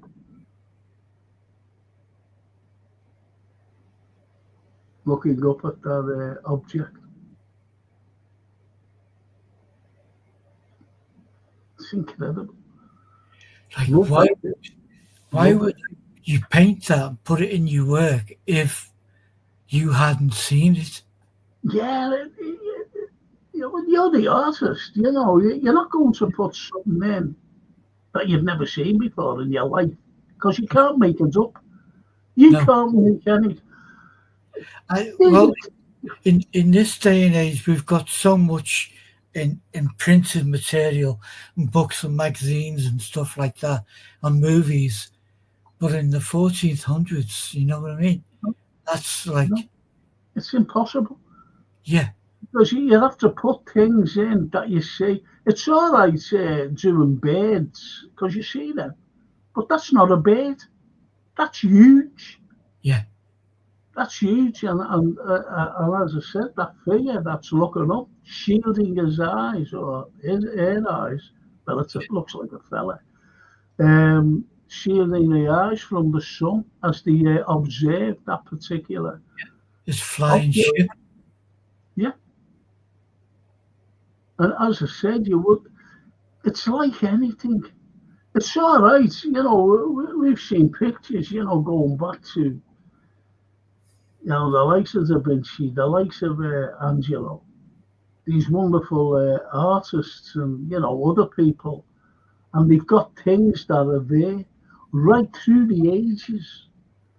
You know, I've shown pictures of Liverpool artists, you know, going back to mid-19th century. And what does it, you know, you see a fella, you know, could be a portrait of someone, but you see a table with like a mug on, or, you know, vase of flowers, or it's what they see. What they see. It's what you see as well. You know, you're not going to, suppose, like, let's try and do an analogy. Suppose me and you, right, you said, listen, I want to take a photograph of you on the plateau. And I said, okay, right, on the plateau. So you took this photograph of me on the plateau. You wanted it clear. So we goes out at, well, nice summer's day, 7 o'clock in the morning. And you want me standing by, say, like, Disraeli, that statue that's on the steps. Yeah. St. George's, or, you know, the steps on the plateau there. And you had me standing there, and no one was about. You took the picture, right? And all of a sudden you said, I'm going to paint that. So you paint the picture from the picture that you photographed that you took. But on that photograph, now don't forget, no one's around. But what you see is another figure on the photograph behind me. Yeah. Behind me, just looking like that. Yeah. But you never seen that. There was no one behind me. I never heard anyone. It was only us. You see what I mean? So it's just like that. Yeah. It's a strange thing. There's a phenomenon which has been there forever with the spirit world, with the idea that you take a photograph of someone who's sitting in front of a house, and then lo and behold, there's someone at the window of the house that wasn't there. Yes. You know? And wow, it's kind of like this. He would not, this is not his imagination. He's seeing something that looks remarkably like the ship that we're seeing over generations. Yeah. And he saw nothing of it other than, no, this is, maybe he's seen a few of them. Yeah, no, the point is as well, if you see, it's the bow of a ship there Yeah, where the lady is behind. But he's seen this thing in the sky, and it's Yeah. a flying ship. Yeah. So all the Spaceship. psychological thing that goes into a picture like that, you're trying to explain, well, why has he put that up there? Yeah. And why is all those like things around it? If you're not golden things as well, like a halo. That's exactly it. A halo, yeah. Yeah. But that's how a lot of artists from that time, right the way through to the 18th century, would portray the sun, Yes, like the beams of the sun, would be a single. yes, So exactly. glow, it's giving it a glow. But it just, wow. It's mind-boggling, isn't it? It is mind-boggling, Frank, because it would have been such the easiest thing in the world for him to say, "Nah, I'm not going to put that in." You know, people will think I've lost my marbles if I put that in. It's like any artist, say like 1800, 1800. We mentioned Blake and his great work, don't we? Now just imagine if all of a sudden we came across a picture that he painted, right, of a fella sitting down, typical, Georgian figure in Georgian garb, and in the corner you've got a television set. It's impossible because there's no tellies then. Yeah. And going back to the 1400s, 1500s, or whenever this was done, there was no things in the sky except birds. No. There was none of them. There was no planes. No. There was nothing. Isn't that fantastic? That brings me more questions than answers, that one. It does, doesn't it? I think it's one of those. I think it's one of those. It's a painting. It's not that. It's not the likes of that UFO that fella took. The picture, a proper picture. Yeah. It's because, let's be honest, if you were sitting there, just sitting there, where this picture's taken, right, and you were painting that scene, beautiful scenery, beautiful. You know, the rolling hills, the trees, Yeah. the mountains in the background, the pathway, everything. You're not going to put a thing up in the air, are you? Because you haven't seen it. Yeah. You wouldn't even put a plane if you see a plane going across with the chemtrails. No. You're going to, paint what you're seeing, what you're looking at. What you Not know. what passes by. If a cow walked in front of you, you're not going to paint the cow because, it's not in the picture as you're looking at it. Yeah. But the scale and everything of it painted is truly in proportion, isn't it? Yeah. Yeah. We're looking at that photograph there, and not too dissimilar. No, it's not too dissimilar at all. It's as you're saying about scale as well, because that's in a distance, but that's where it was. It's incredible. Love it. Yeah, me too. But when you look, hang on, listen. When you look at that and the signs on it, and that's what they were looking at, but it was very bright as well, and lights were shining from it. All lights.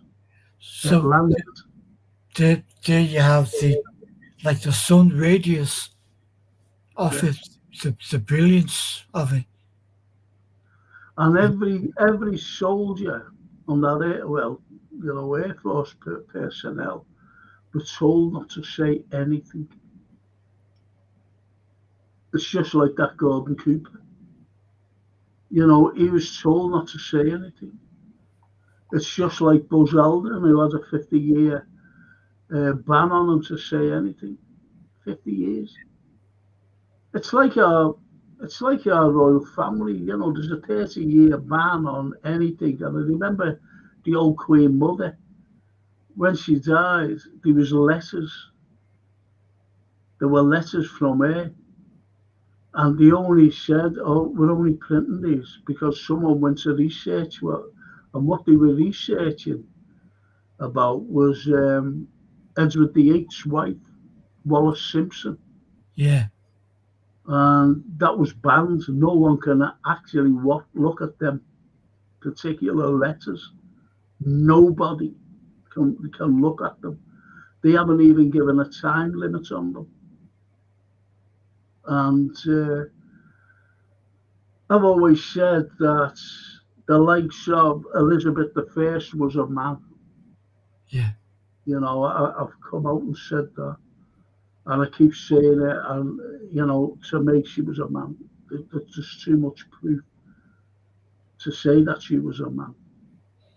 Yeah. Now, what these letters were saying about Wallace Simpson was that she was a man too. Did you know that? No, I didn't know that. I knew obviously the connection with Nazism and there's a lot of mystery surrounds us with Wallace Simpson. Lots of mystery surrounds him. She was married twice. She was in a group of people that were full of, I don't know whether I can say this now. I don't know whether you get in trouble. You got to say something and you get in trouble. But it's like men dressing up as women. Yeah. And they had parties. And there was a strong sect of them from Paris, London, New York. And Noel Coward was one of the leaders of, Yeah. was one of the leaders of this, along with Edward, before he became Edward VIII, along with him, and Wallace Simpson was. But they reckon that Wallace Simpson just preferred to wear women's clothes. Yeah. And think about it, she had no kids.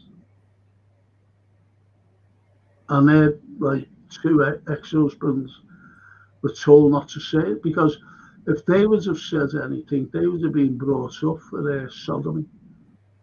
That's what they said. Because it's legal to be homosexual, as you know. Just shows you. You have the same strands of sordidness that take our lifetime with the likes of Mr. Mountbatten. We don't want to delve into all of that. This is not the program for it, but there's an old expression which I kind of embrace. The older we get and the more shocks we get to see, hidden in plain sight. And that's what this But was. it doesn't shock us really, does it now? Not now, it doesn't, Frank. Because we've come through an age. The only things that shock on us now, what does shock us, is the banning of things. Like, as I said, this happy holidays to all the best, Merry Christmas, Happy Christmas. Yeah. What's that all about? it's culture bending, isn't it? It's someone coming over, whatever country you live in, with a Tipex pen and saying, you can't. You can't say that. Yeah, Yeah. you can't do that. Replace that word with this word, Yeah, and then we're all on the same page. We're not meant to be on the same page. We're all different cultures, and that's the beauty of the world. That we yes, get on by sharing things across cultures. That's the beauty of Liverpool, as we've talked many times. So, um, no, it's insane. did you That, hear that MP last week? What he wants in this country? He said yeah, it in Parliament. Sharia law.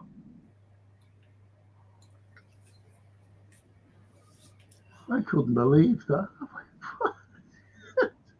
We're talking about tradition, and Christmas trees and Christmas stockings, yeah, yeah. and this is absolutely ridiculous. It is ridiculous. Yeah, That's why I made up that we're Liverpool supporters. Because, at least we can get away from reality for the moment, for 90 minutes. but even that, and I'm not. This is not a football show, but you know me, and I don't. I was shocked yesterday, right? Because I couldn't get out of the match. Lainey and I were in between different things. We couldn't get it on the telly, couldn't get it on the radio. So I just turned on the phone and asked the question, LFC, Man City. And then immediately comes up with the score. And so that's great, because that was very pleasing to the eye. Shouted to Lainey, earned me brownie points, got an extra roastie for me lunch. And then immediately after that were pundit experts who were putting their take on it. Liverpool have played absolutely abysmal. And I'm saying, no, but they're winning. So who's playing abysmally? It's like that concept of, and we've been through it many times, and it still shocks and it still angers this kind of thing that Liverpool need putting down in a place or put in their box, and we won't allow that on any. So Exactly. this was when it was 1-0, and then things get better. But Things got a lot better. But get on to this. a lot better, but you still have the same experts, pundits Yeah. giving Oh, their. yeah. No, Liverpool, well, all the pundits, that's a their channel. These You think what should game are have you been watching? 5-6-0. Very lucky, I flattered Manchester City. That. But anyway, get on to this. This is going to burn your head as well. It's And Norman. it's Norman.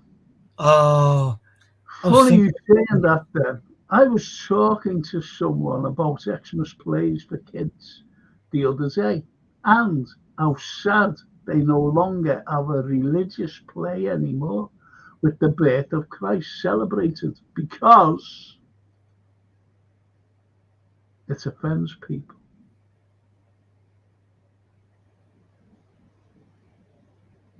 See, look, we as a tradition of this, all this. We has a tradition of singing Christmas carols. yes, We has a tradition of, sending Christmas cards. Happy Christmas, all the best for Christmas and whatever. You can say all the best, but you've got to leave certain words out, certain individuals, shall I say. And that's wrong. it is wrong. That's wrong. And, as I said, But you get stupid people, sorry, you know, you drink. I never say guys. I never say movies. Because that is all the, you know, Americanism. You never hear me saying guys. You never hear me saying movies. I always say films and fellas or whatever. Because all this Americanism. And what filtered through was happy holidays rather than happy Christmas. Yeah.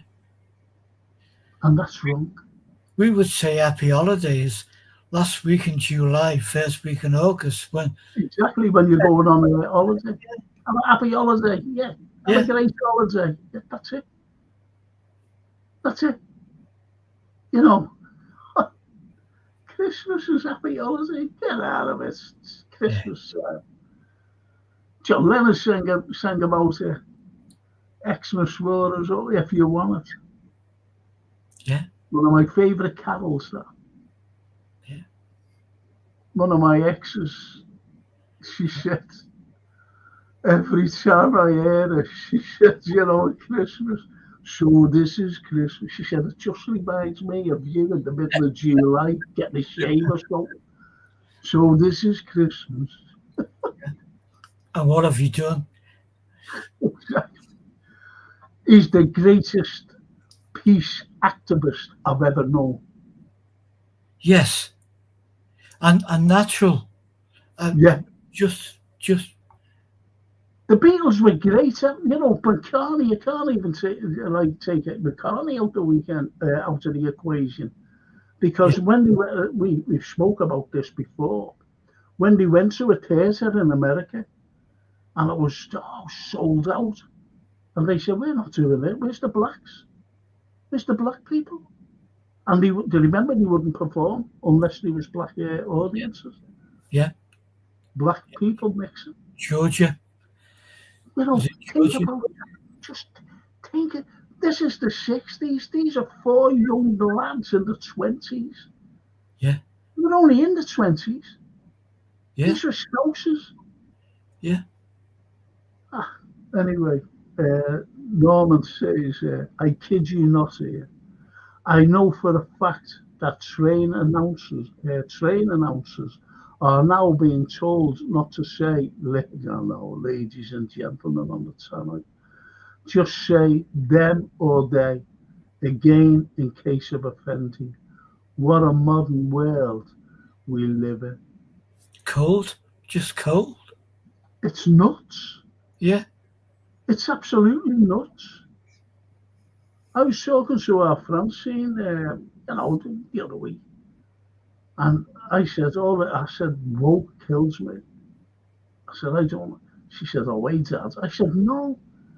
I said, look at Sophia. Look at it.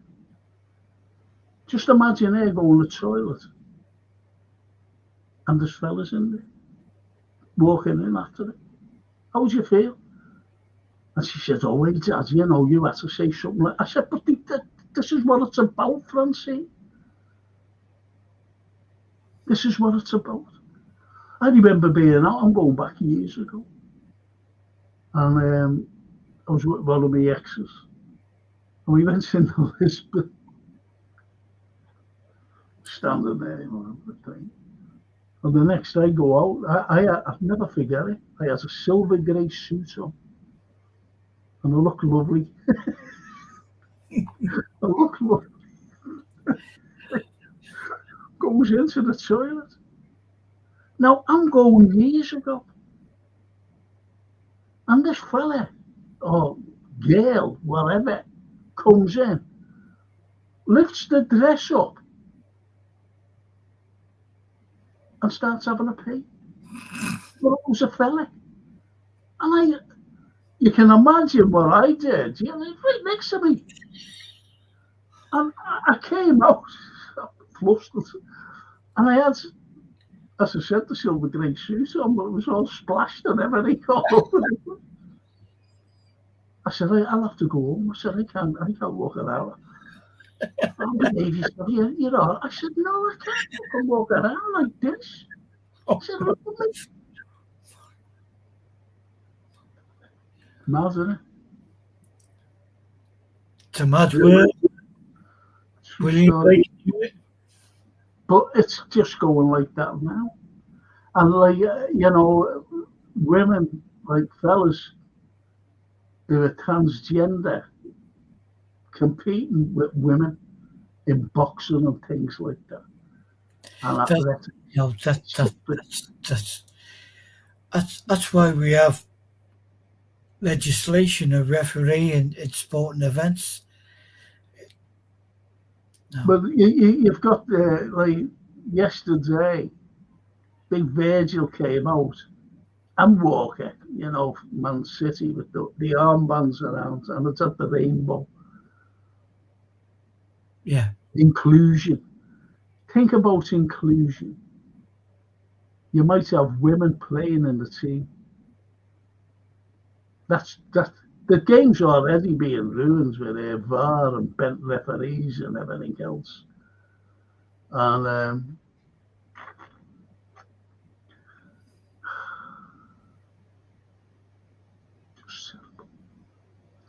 well, anyway, see that little ticker tape going along. Special guest next week, besides Anthony, is Brookside's Billy Corkill, John McCardle. He's on next week. Isn't that lovely? That's great. Yeah. Love John, Love him. Honestly, guys, cracking fella. Really love him. And Ali Denous. Oh yeah, hang on, let me just say this, Ali. Just look at going to the match. It's always been a thing to shout at the refs. Hey, come on, ref, that's not a foul or giving ref stick. F off, ref, I've said ref off. It's a normal thing to do. No real harm. Now stewards tell you to stop and sit down. And you wonder where the atmosphere is gone. Ali Denous. Hiya, Ali. Good evening. Good evening, Ali. He's our Romanian friend, Yeah. He's our Romanian friend. Big Red. The Big Red. Just like I saw. God bless, it's been international tonight, hasn't it? Hey, it's unbelievable. Romania. Right? And the Czech Republic. What else? Come on. What are the pods coming up with a person from the Czech Republic? Or Romania, for that matter. Yeah. It's incredible. Anyway, Norman said, I have a 20-year-old daughter, and I'm telling you now, I do not want a man now claiming to be a woman in the same toilet as my daughter. I must stress, it is my opinion. Totally agree. I don't want a fellow walking in after Francie who's saying that they're a woman. And she's a woman, she's got kids, but especially my little granddaughter, Sophia. But that's for another time, Anthony. Have you enjoyed tonight? I really have, Frank. I have. We've been to the moon and back. I was waiting for someone to come on, we were talking about moon bases. You know what astronauts were saying, by the way, as well. And these people who have taken photographs of the moon, for NASA, and finding these things on the moon that are not man-made, by the way, not man-made. I was waiting for someone to come on and go, they never went to the moon. It's a conspiracy theory, I love that. Yeah, well, I've read that one as well, yeah. Well, next week we'll be talking to John. John, Yeah. And we'll be discussing a load of things, you know, from the entertainment business Yeah. as well. And that time he did that. Do you ever remember about that? I forget the name. Like a young baby was taken by dingoes. I do. I remember the case happening. And I also remember I got chance to be on the show when you spoke to John originally about it, and it's absolutely wonderful. It was a shocking case, but Yeah. very, very high profile. Very high profile. But the point is, the woman, the real woman, you know, the mother, Yeah. who was, you know, they charged her, didn't they, with murder, and so she was exonerated anyway. And she just didn't like John because he was the image of the detective that was investigating her. That's a great actor, isn't it? There you go. There you go. It's like She just didn't like him. when we were kids, you know, pantomimes and stuff, and even now you're watching films and you're thinking, that guy's a snide, I don't like him. And it turns out that he's a bad guy, and you get this sense of rage. So calm down. Yeah. Someone pretending to be someone else, it's not real. But I always thought the essence of good acting is if you take them with you and they believe what you're portraying. Good, bad, funny, whatever. And as Norman says, the only man ever on the moon was Bill Shankly because he conquered the bloody world. Yeah. And Napoleon had that idea. Thing is, you see, do you know the Euro Tunnel? I'm going to end on this. I'll have to end.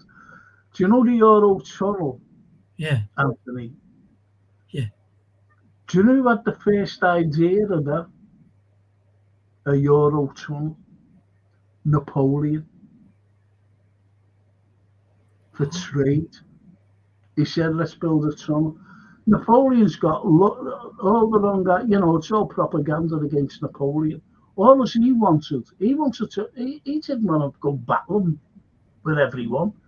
Because you look at all the countries, they were always they were battling against each other.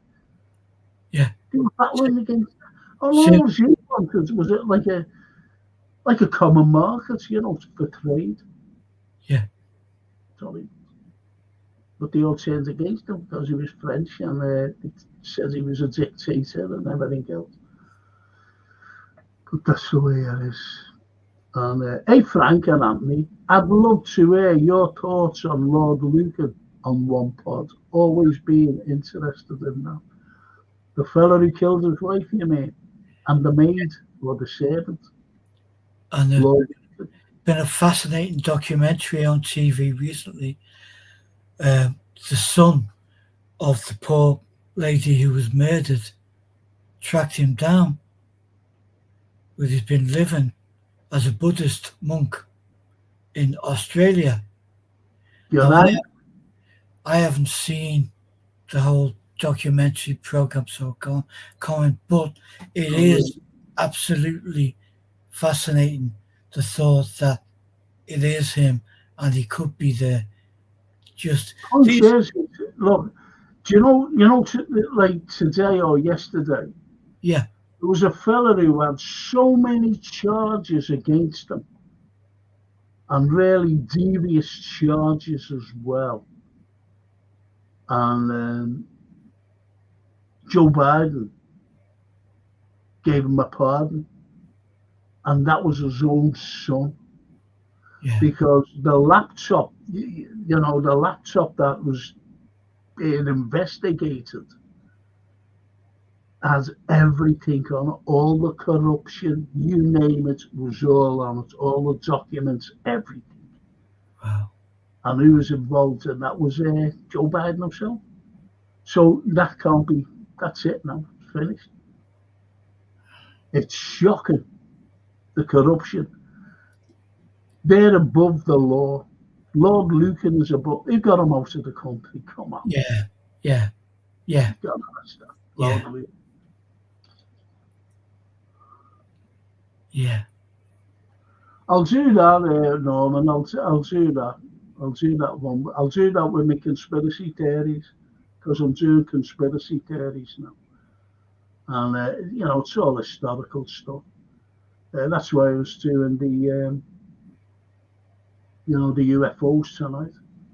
Yeah. And Norman says, when Louis Armstrong said, "What a wonderful world," he was singing about what the world could be, not what the world was or is. Yes. Yeah. What a Positive, wonderful yeah. world. Positive thought, Norman, and I totally get that, and I totally aspire to that. And there's a wonderful singer. Sadly, we've lost her. Beautiful girl called Eva Cassidy, and she did the most amazing version of "Wonderful World," and she was sadly she was afflicted with cancer, and she only had a few days left to live. And one of her last gigs was, I think, 2 days before she died, and she went to her local venue, her version of or cavern, whatever, and she sang that track. What And a it's wonderful world. the most emotive song you'll hear, Frank, by Eva Cassidy. Sensational, and it is positive thought. And But we're destroying it. We're destroying this one. I was watching my telly, and I seen that, like about the world. And I put it on. I didn't know what I was expecting. And you know what? I seen valleys. I seen mountains. yeah, I seen the seas. I seen the trees. I seen everything. Gorgeous. These magnificent gorgeous, these fjords. the season, Everything I've seen. Even snow, the glistening of the snow and the mountaintops, and fantastic! This is what I was saying, looking at, and all of a sudden came into my mind: we're destroying this. yeah, Man is destroying everything. yeah. It. I mean, that's it.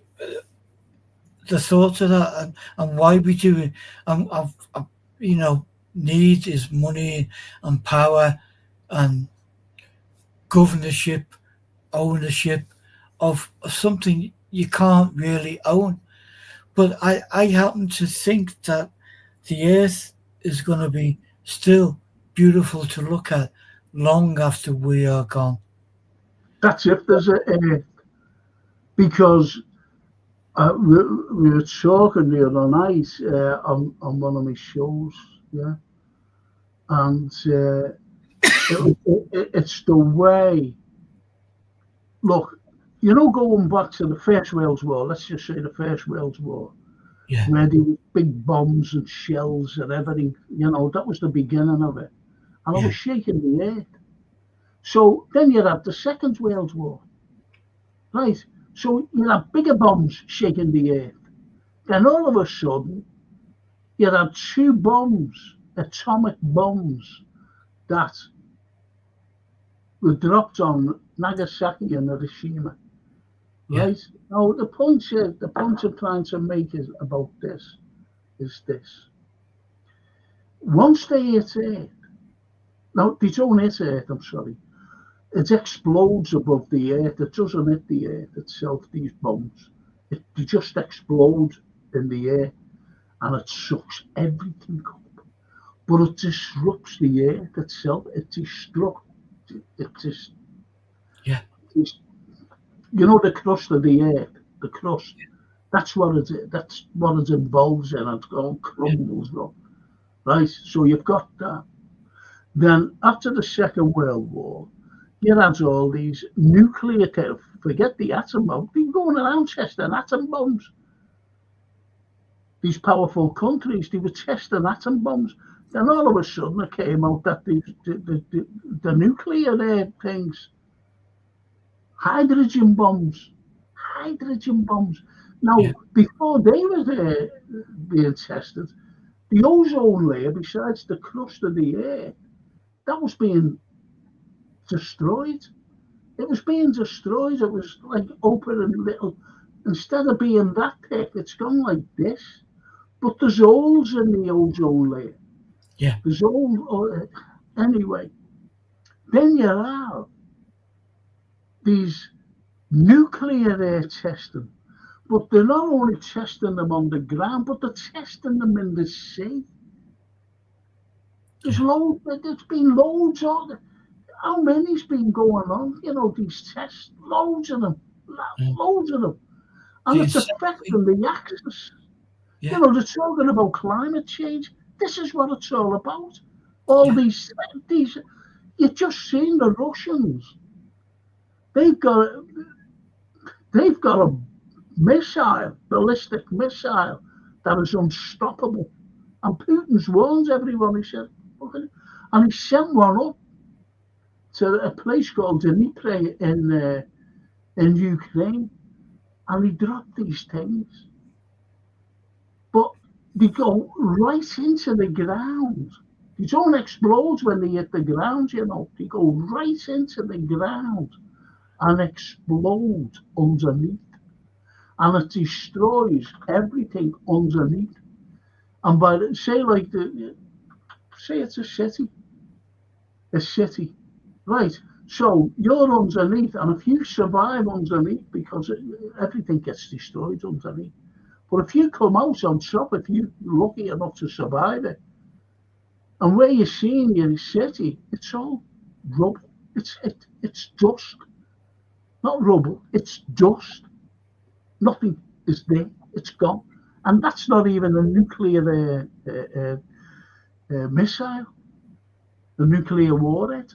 It's still, I don't know what they call it, but he's got them. And they could land here within a matter of minutes. Yeah. And Liverpool is one of the blackest spots in Europe, because all this uranium and everything else comes through to Liverpool, to see Fort Tops. Just one of those things would wipe out the whole of Merseyside. We'd all be rubbed, every one of us. But that's for another time. Sorry to end on. Right, I'm going to go and help the kids. So we'll have to phone Francino. But look at this. This is our tradition, mate. Yeah. Little parcels, roaring fire. Yeah. Lovely garland. Love them garlands. Lovely. Yeah. Candles. Memories. You know. And the tree. Where am I? The tree. Yeah. Yeah. And I know that Jason has planned a wonderful show for us before Christmas with our good mate Derek, and the origins of some of the Christmas classics that we sing. Yeah. I hope it's. I wish I could play my songs, you know. So this is Christmas. Well, you only have to recite the lyrics to certain pieces, and the song will come to you. Merry Christmas, everyone. Who sang that? Yeah. Hey? Shaky Stevens. Shakin' Stevens, yeah. Not quite as good as some of the other ones, but no, but you know, we when you hear them, and what about Roy Wood and Wizard? Brilliant. Oh, yeah. Wish it could be Christmas every day. Oh. For me, one of the voices of Christmas is Nat King Cole. Yeah. When he sings, obviously it's an Americanized version of Christmas, but it still rings true. Chestnuts roasting on an open fire.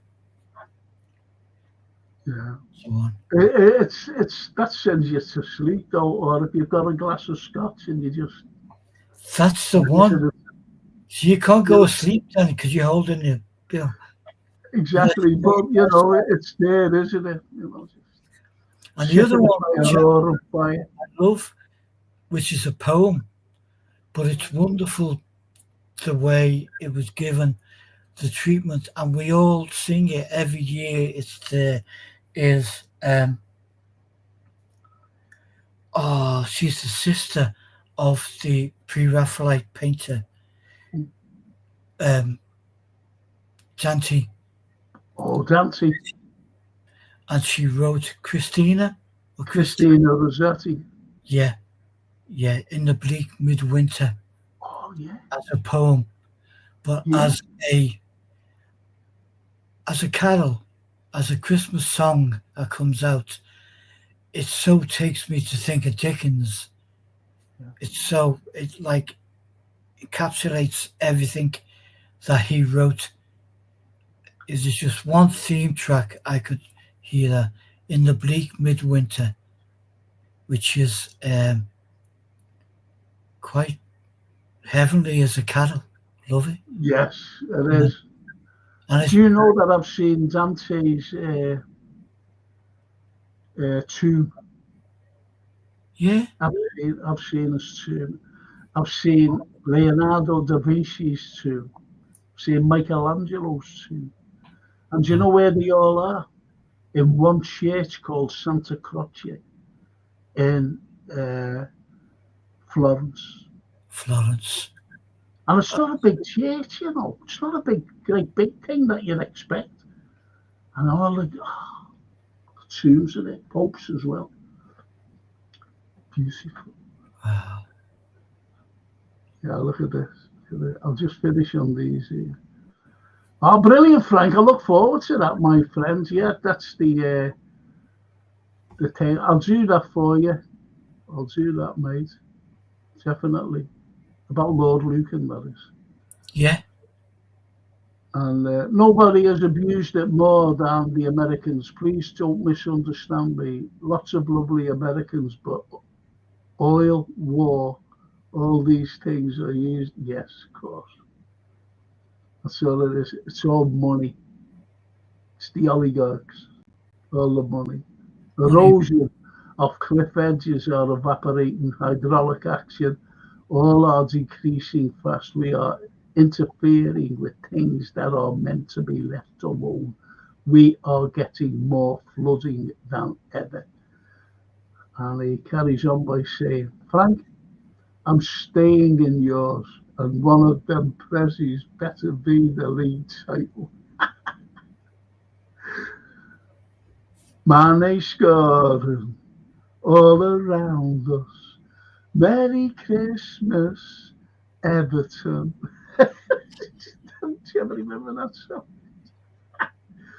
Greg Lake, they said there'd be snow. Yeah. I'll tell you what I like as well. You know, Driving Home for Christmas. You know that one? Yeah. Fantastic. Brilliant. Shakin' Stevens, Merry Christmas, everyone. That's IBR. Shakin' Stevens, the Welsh Elvis, like Joe Allen was the Welsh Zappy. Yeah. Oh, bro, the players we had. And Pavarotti singing Holy Night. It does not get better than that. Oh, but Shelley did a wonderful, wonderful Christmas album, and his rendition of some of the classics is amazing. Andre Bocelli. Love him. Did you know that I seen that Andre Bocelli live, by the way? Yeah, we talking about Sorrento. We were at the same gig in in Liverpool in town. Yeah, but yeah. I got the program and got him to sign. Wow. Queued up. Just brilliant. What a voice. They say you've got the voice of an angel, and I that's timeless. Absolutely. He sings Funiculi, Funicula, you know. Funiculi, Funicula. And he's powerful words, you know. Yeah. And the ex-partner said, what does that mean? I said, it's about a tree going up. You know, because you're out there in funiculars, you know. Do you know when you get at the bottom and it takes you up the mountain? That's a funicular. Yeah. Yeah. Funicular. La la la la la. Love it. And the Italian singing opera makes me tear up. Norman, look at Andre Rieu, please. And he you know, he's in a concert in Vienna, and he brings on this kid, a little girl,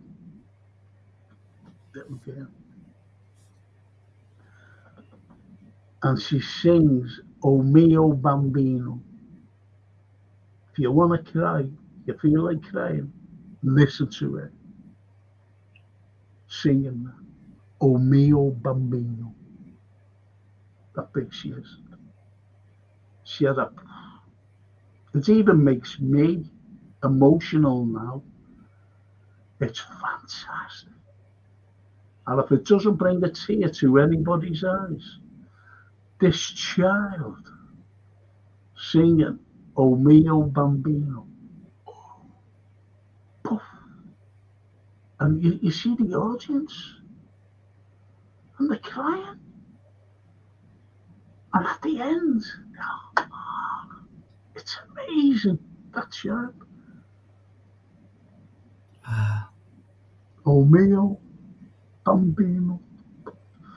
Paris Angelica sang that when I was a kid. Honestly, Norman, get it on YouTube, Andre Rieu. And yeah, I will, Frank, Andre Rieu. When he did, oh yeah, it was heartbreaking to listen for us to yes. Hayley Westerner has a nice voice. Do you know what?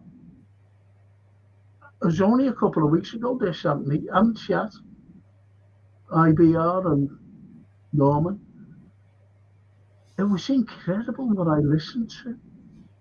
And who sang "You Never Walk Alone" and a full orchestra. And this choir. It was incredible. And you know, I'm going to believe who it was. And you know, these girls standing in the front as well, all immaculate. Immaculate dress. Do you know who it was? The North Koreans. Wow. North Korea. I couldn't believe it. Wow. Something just come on about North Korea, you know. I said, oh, well, have a look at this. Listen to all the propaganda. And it wasn't. It was this. It was incredible. And they sang, you know, they went to this theatre just by chance because they were just tourists who went there. And they said, if you think that we're being followed and the camera went on these people, wasn't. They were guides so that you're going to the right places. And they went into this theatre. It was incredible. Sang "You Never Walk Alone" in English. Beautiful. Yeah.